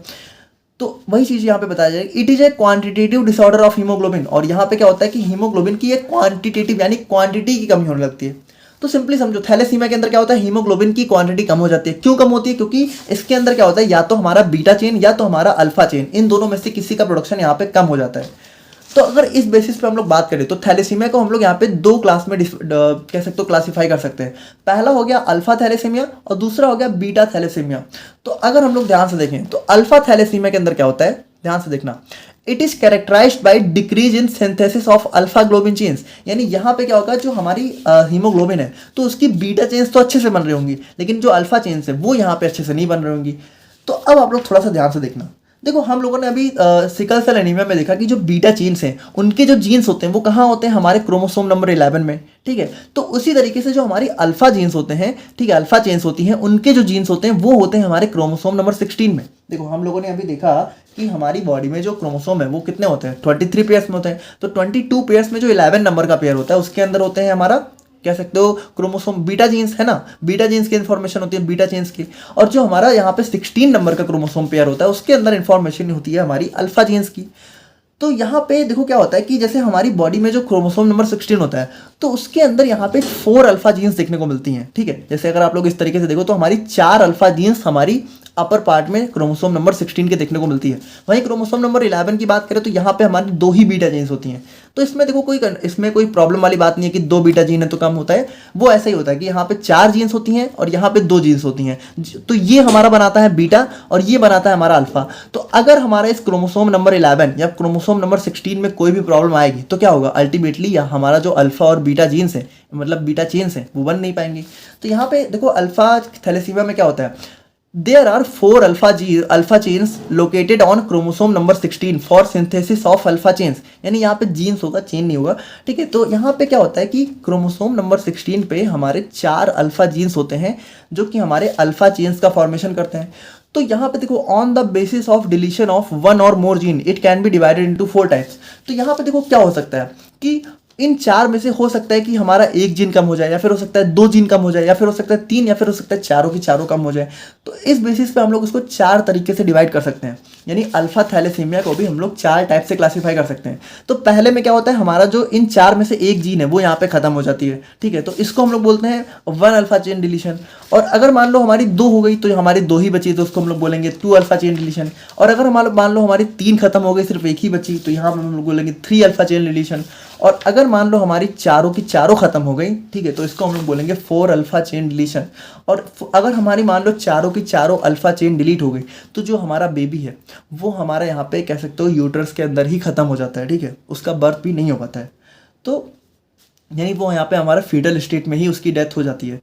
तो यहाँ पे आप लोग एक चीज़ समझना कि अल्फा थैलेसीमिया के अंदर क्या होता है कि जो हमारी क्रोमोसोम नंबर 16 पे 4 अल्फा जीन्स होती हैं उनके अंदर यहाँ पे डिलीशन स्टार्ट हो जाता है। यानी कि वो यहाँ पे थोड़ा सा कह सकते हो डिस्ट्रॉय होना शुरू हो जाती हैं। तो अगर हमारी एक डिस्ट्रॉय होती है तो कह सकते हो थोड़ा बहुत काम चल जाता है, उसको हम लोग माइनर अल्फा थैलेसीमिया बोल सकते हैं। और अगर 2 और 3 डिस्ट्रॉय हो सकती है तो हम लोग उसको बोल सकते हैं थोड़ा सा इंटरमीडिएट। और अगर हमारी चारों डिस्ट्रॉय हो जाती हैं तो इसको हम लोग बोलते हैं मेजर। और इसको कुछ बोलना ही नहीं चाहिए क्योंकि इसके अंदर फीटल डेथ ही हो जाती है। तो ये हो गया हमारे यहाँ पे अल्फा थैलेसीमिया। और अब हम लोग यहाँ पे बात करते हैं अपने बीटा थैलेसीमिया के बारे में। तो बात करें हम लोग यहाँ पे बीटा थैलेसीमिया के बारे में, तो it is characterised by decrease in synthesis of beta globin chains. तो यहाँ पे सिंपल है, हमारे जो बीटा ग्लोबिन चेन्स है उनकी सिंथेसिस थोड़ा सा कम हो जाती है। अब यहाँ पे देखो होता क्या है कि there are 2 beta genes located on chromosome number 11। तो हम लोगों ने देखा कि जो 11 नंबर का क्रोमोसोम है वहाँ पे 2 बीटा जीन्स होती हैं for the synthesis of beta genes. अब यहाँ पे देखो इसको भी हम लोग यहाँ पे 3 टाइप से क्लासीफाई कर सकते हैं। तो यहाँ पे पहले आप लोग एक चीज समझो, एक होता है हमारा यहाँ पे बीटा, ठीक है, तो इसको हम लोग दिखाते हैं कि नॉर्मल बीटा चेन सिंथेसिस के लिए अगर मान लो हमारा बीटा है, ठीक है, सिंपल, तो यानी कि नॉर्मल सिंथेसिस हो रहा है, मतलब ये एक सिंबल है बस दिखाने का। और बीटा प्लस का मतलब है यहाँ पे डिक्रीज हो चुका है सिंथेसिस, और बीटा नॉट का मतलब है या फिर बीटा जीरो का मतलब है कि बिल्कुल जीरो, यानी कि यहाँ पे सिंथेसिस बिल्कुल खत्म हो चुकी है। तो यहाँ पे देखो 4 तरह की कंडीशन हो सकती हैं। एक हो सकता है कि उसकी एक जीन यानी बिल्कुल नॉर्मल हो, बीटा हो, और दूसरी वाली यहाँ पे बीटा प्लस के फॉर्म में हो। तो यहाँ पे देखो बीटा प्लस यानी एक तो बिल्कुल नॉर्मल, एक थोड़ा सा डिक्रीज है, तो यहाँ पे ये माइनर बीटा थैलेसीमिया हो जाता है। और 2 कंडीशन हो सकते हैं कि एक उसके अंदर बीटा प्लस हो, यानी कि दोनों में ही डिक्रीज हो चुकी हो लेकिन हो रही है, मतलब यहाँ पे डिक्रीज हुई है सिंथेसिस लेकिन सिंथेसिस हो रही है, तो ये हो जाता है इंटरमीडिएट, ठीक है। या फिर एक हो सकता है बीटा प्लस बीटा नॉट, यानी एक में डिक्रीज हुई एक में जीरो, तो ये थोड़ा सा कह सकते हो ये थोड़ा ज़्यादा हार्मफुल हो गया। और फिर हो जाता है एक हमारा फाइनल बीटा नॉट, यानी यहाँ पे सिंथेसिस बिल्कुल खत्म हो चुकी है और ये हो जाता है मेजर बीटा थैलेसीमिया, और इसके अंदर बीटा चेन्स की सिंथेसिस बिल्कुल खत्म ही हो जाती है। तो इस तरीके से हमारा होता है थैलेसीमिया। और बाकी हम लोग बात करें इसके कॉजेज की, यानी कि कौन कौन से इसके पीछे रीजन्स हो सकते हैं, तो देखो इसके पीछे सिंपल वही रीजन है कि thalassaemia is primarily caused by genetic mutation in cells making haemoglobin. तो यहाँ पे वही चीज़ है ना कि हमारा जेनेटिक म्यूटेशन हो जाता है जो भी हमारे हीमोग्लोबिन बनाती है। बाकी these mutation result in reduce production of haemoglobin, यानी यहाँ पे क्या हो जाता है, इस म्यूटेशन से जो हमारा हीमोग्लोबिन का प्रोडक्शन है वो कम हो जाता है, रिड्यूस हो जाता है। These mutation pass from parents to children, तो यहाँ पे क्या होता है, ये जो म्यूटेशन है ये पेरेंट्स से चिल्ड्रेन में जाते हैं। और thalassaemia is inherited in autosomal recessive manner, और यहाँ पे देखो जैसा हम लोगों ने अभी सिकल सेल एनीमिया में देखा, ये भी हमारे एक रिसेसिव मैनर में होता है, यानी जब दोनों में खराबी आती है पूरी तरीके से तभी हमें ये फाइनली देखने को मिलता है, ठीक है। और mutation in alpha chain leads to alpha thalassaemia, mutation in beta chain leads to beta thalassaemia. तो वही चीज़ है कि अगर अल्फा चेन में प्रॉब्लम आती है तो अल्फा थैलेसीमिया हो जाता है, बीटा में आती है तो बीटा थैलेसीमिया हो जाता है। तो ये हो जाता है हमारे यहाँ पे थैलेसीमिया का एक बेसिक कॉन्सेप्ट। और पैथोजेनेसिस की बात करें यानी किस तरीके से हमें ये देखने को मिल सकता है, तो यहाँ पे देखो क्या होता है, जैसे हमारा मान लो या तो अल्फा में या तो बीटा में या तो दोनों में हो सकता है, मतलब इस तरीके से हम लोग दिखाते हैं कि दोनों पाथवे मान लो हो सकते हैं। तो अगर अल्फा में हुई तो क्या होगा, अल्फा चेन की प्रोडक्शन रिड्यूस हो जाएगी, और बीटा में हुई तो बीटा की रिड्यूस हो जाएगी, जिसकी वजह से एट लास्ट में क्या होगा कि जो हमारा हीमोग्लोबिन है वो थोड़ा सा रिड्यूस हो जाएगा या फिर एबनॉर्मल हो जाएगा। और कह सकते हो उसके बाद यहाँ पे क्या होगा, प्री मैच्योर डिग्रेडेशन। देखो यहाँ पे वही चीज़ है कि जैसे जब हीमोग्लोबिन के अंदर देखो रिड्यूस का मतलब है कि पहली बात कि अगर मान लो अल्फा चेन या बीटा चेन पूरी तरीके से खत्म हो गई तो रिड्यूस हो जाएगा। और एबनॉर्मल का मतलब है मान लो अगर एक चेन है और एक नहीं है तो हीमोग्लोबिन जो बनेगा भी वो एबनॉर्मल होगा, है ना, और वो ज़्यादा और वो सर्वाइव नहीं कर पाएगा ज़्यादा देर, यानी कि उसका प्री मैच्योर डिग्रेडेशन मतलब कि उसका कह सकते हो कि बॉडी के अंदर वो खत्म होना स्टार्ट हो जाएगा, प्री मैच्योर यानी कि मैच्योर होने से पहले ही। और जिसकी वजह से क्या होगा, हमारा हीमोलिसिस स्टार्ट हो जाएगा, यानी जो हमारी आरबीसी है उनका भी डिस्ट्रक्शन स्टार्ट हो जाएगा, जिसकी वजह से हमारी बॉडी में आरबीसी की कमी हो जाएगी और हमें यहाँ पे थैलेसीमिया देखने को मिल जाएगा। और बाकी हम लोग यहाँ पे बात करें अपने सिम्टम्स की, ठीक है, तो सिम्टम्स हमें क्या क्या देखने को मिल सकते हैं, तो बहुत ज़्यादा थकावट हो सकती है, weakness, pail skin, delayed growth, shortness of breath, iron overload. अब देखो यहाँ पे आयरन ओवरलोड क्या होता है कि जैसे हीमोलिसिस मान लो हमारी आरबीसी के अंदर क्या होता है, हीमोग्लोबिन के अंदर आयरन, तो जैसे जब हीमोलिसिस होता है तो आयरन हमारी बॉडी में दोबारा से स्टोर कर लिया जाता है। तो जैसे जब हीमोलिसिस बहुत ज़्यादा स्टार्ट हो जाएगा तो आयरन क्या होगा, आयरन हमारी बॉडी में बहुत बढ़ना स्टार्ट हो जाएगा, लेकिन हीमोग्लोबिन तो उतना है ही नहीं, तो आयरन स्टोर कहाँ होगा, आयरन तो हमारी बॉडी में ओवरलोड स्टार्ट हो जाएगा ना। तो वही चीज़ है कि आयरन हमारा हीमोग्लोबिन की बजाय हमारी बॉडी में ही बहुत ज़्यादा इकट्ठा होना स्टार्ट हो जाएगा, और हार्ट प्रॉब्लम्स भी देखने को बहुत ज़्यादा मिल सकती हैं। और बाकी हम लोग बात करें कॉम्प्लिकेशंस के बारे में, तो कॉम्प्लिकेशंस में हमारा जैसे आयरन ओवरलोड, वही चीज़ जो हम लोगों ने जो देखी, और एनलार्ज स्प्लीन, ठीक है। तो जैसे क्या होता है कि जब हमारी आरबीसी बहुत ज़्यादा डिस्ट्रक्शन उनका चालू हो जाएगा तो जो स्प्लीन वगैरह है, लिवर वगैरह है, उनका वर्कलोड बढ़ जाएगा, जिसकी वजह से उनका साइज भी यहाँ पे बढ़ जाता है, ठीक है, उनके अंदर हाइपर ट्रॉफी देखने को मिल जाती है। और बात करें तो यहाँ पे हार्ट प्रॉब्लम्स हो सकती हैं, बोन एब्नॉर्मेलिटीज हो सकती हैं, ठीक है, क्योंकि बोन मैरो के अंदर ही तो यहाँ पे सिंथेसिस होती है, तो बोन मैरो के अंदर भी प्रॉब्लम हो सकती है। स्ट्रोक यानी कि ब्रेन स्ट्रोक के भी चांसेस हो सकते हैं।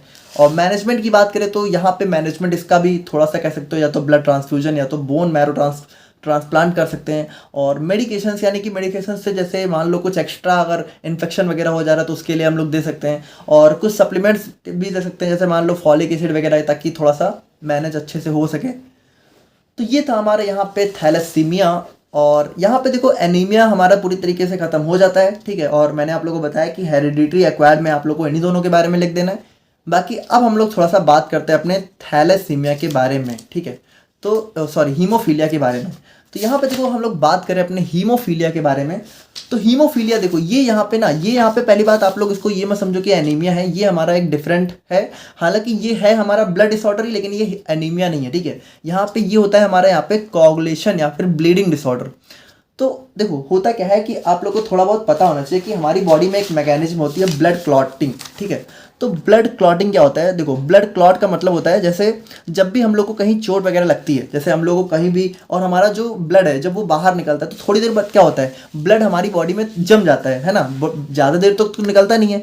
तो वो जो ब्लड जमने की जो प्रोसेस होती है, यानी ब्लड का कह सकते हो जो क्लॉट बनता है, उसी चीज़ को हम लोग बोलते हैं ब्लड क्लॉटिंग।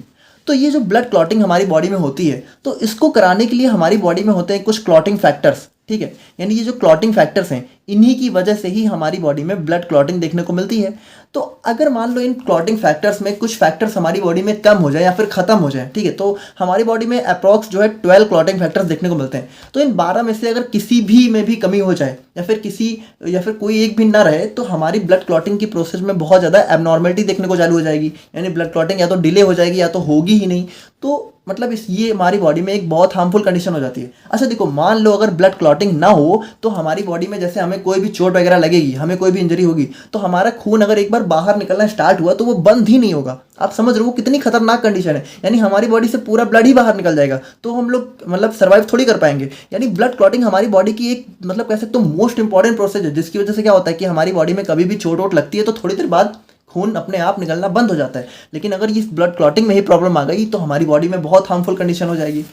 तो यहाँ पे हीमोफीलिया में क्या होता है, हीमोफीलिया में यही चीज़ होती है कि ये जो हमारे क्लॉटिंग फैक्टर्स हैं, तो इसमें से जो हमारा क्लॉटिंग फैक्टर नंबर 8 होता है, ठीक है, और क्लॉटिंग फैक्टर नंबर 9 होता है, इसकी यहाँ पे कमी देखने को मिल जाती है। तो अभी हम लोग देख रहे हैं, बाकी आप लोग समझो कि हीमोफीलिया इज एन इनहेरिटेड, और सबसे पहली बात ये भी हमारा एक जेनेटिक डिसऑर्डर ही होता है, ठीक है।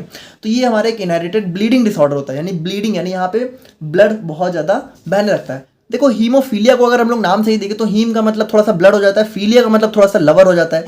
तो यानी यहाँ पे ब्लड लवर, यानी कि ऐसा नहीं कि ब्लड को लव करता है, यानी यहाँ पे ब्लड अगर एक बार बहना चालू हो गया तो वो रुकता ही नहीं है, ठीक है। यानी ब्लड बहना पसंद करता रहता है, यानी ब्लड बाहर ही बहता रहता है। तो मतलब इसका मतलब यही है कि हमारी बॉडी में क्लॉटिंग फैक्टर्स की कमी हो जाती है। इन विच अ पर्सन लैक्स और हैज लो, यानी कि या तो उसकी बॉडी में होता ही नहीं है तो थोड़ा कम हो जाता है clotting factors, which leads to reducing body's ability to make blood clot, यानी जिसकी वजह से बॉडी की जो ब्लड क्लॉट बनाने की एबिलिटी है वो ही यहाँ पे रिड्यूस हो जाती है। तो ये होता है हमारे यहाँ पे हीमोफीलिया।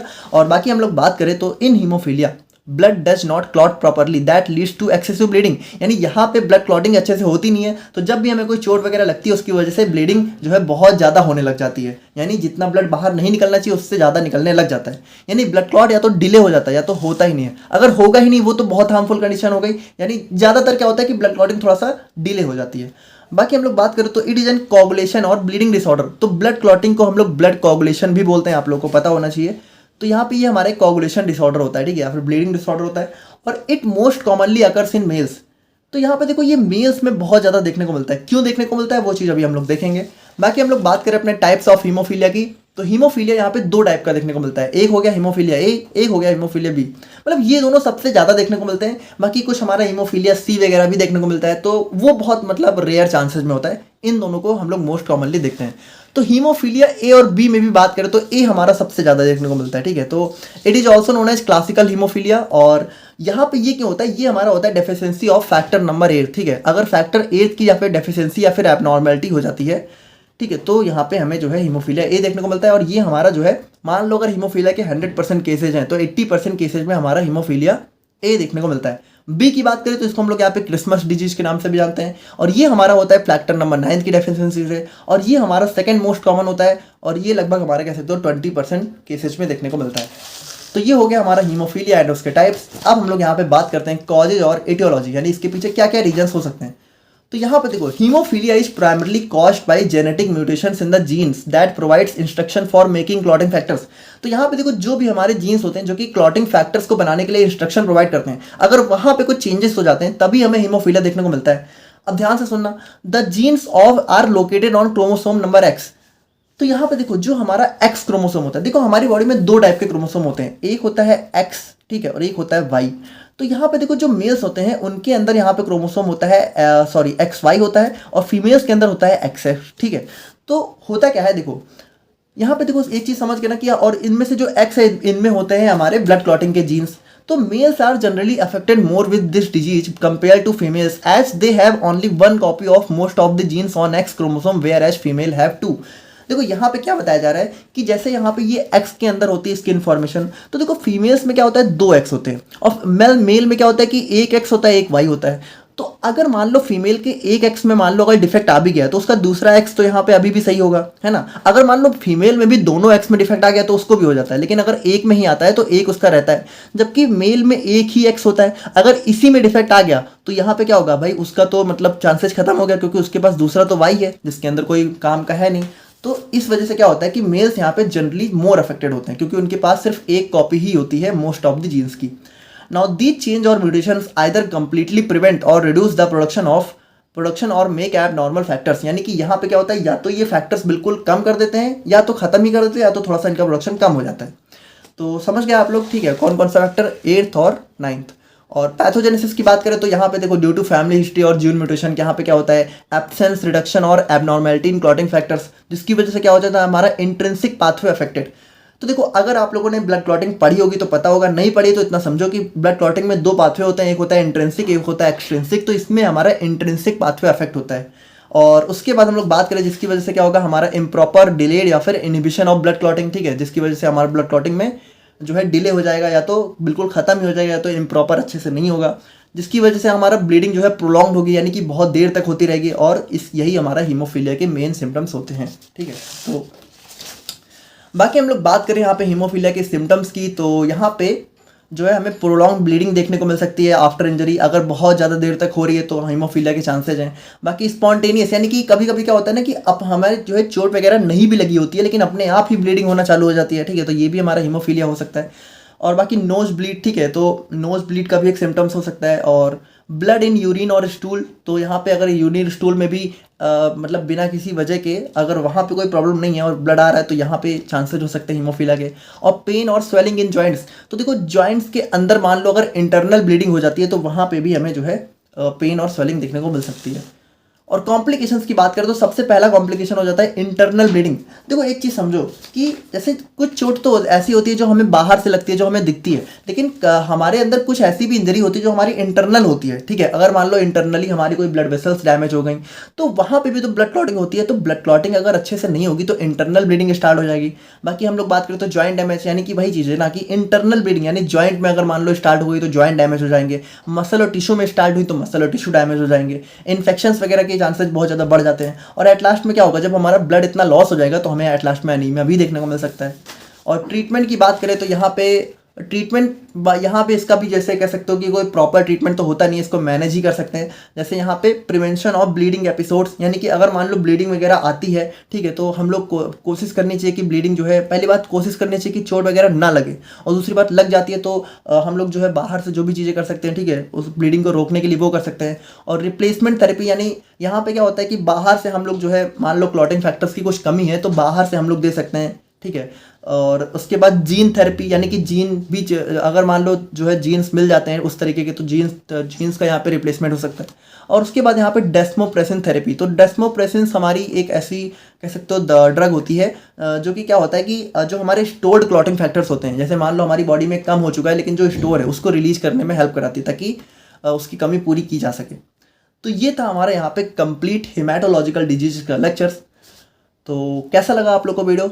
आई होप कि आप लोग को अच्छा लगा होगा और चीज़ें समझ में आई होंगी। अगर कोई डाउट है तो आप लोग कमेंट करके बताना, और अगर आप लोग को चीज़ें समझ में आई, वीडियो अच्छा लगा तो आप लोग चैनल को सब्सक्राइब तो शायद आप लोगों ने कर रखा होगा, ठीक है, लाइक कर सकते हो वीडियो को और शेयर कर सकते हो, क्योंकि इससे थोड़ा सा हमारी रीच अच्छी हो जाती है। एंड बाकी हम लोग मिलते हैं नेक्स्ट वीडियो में, तब तक के लिए थैंक यू सो मच।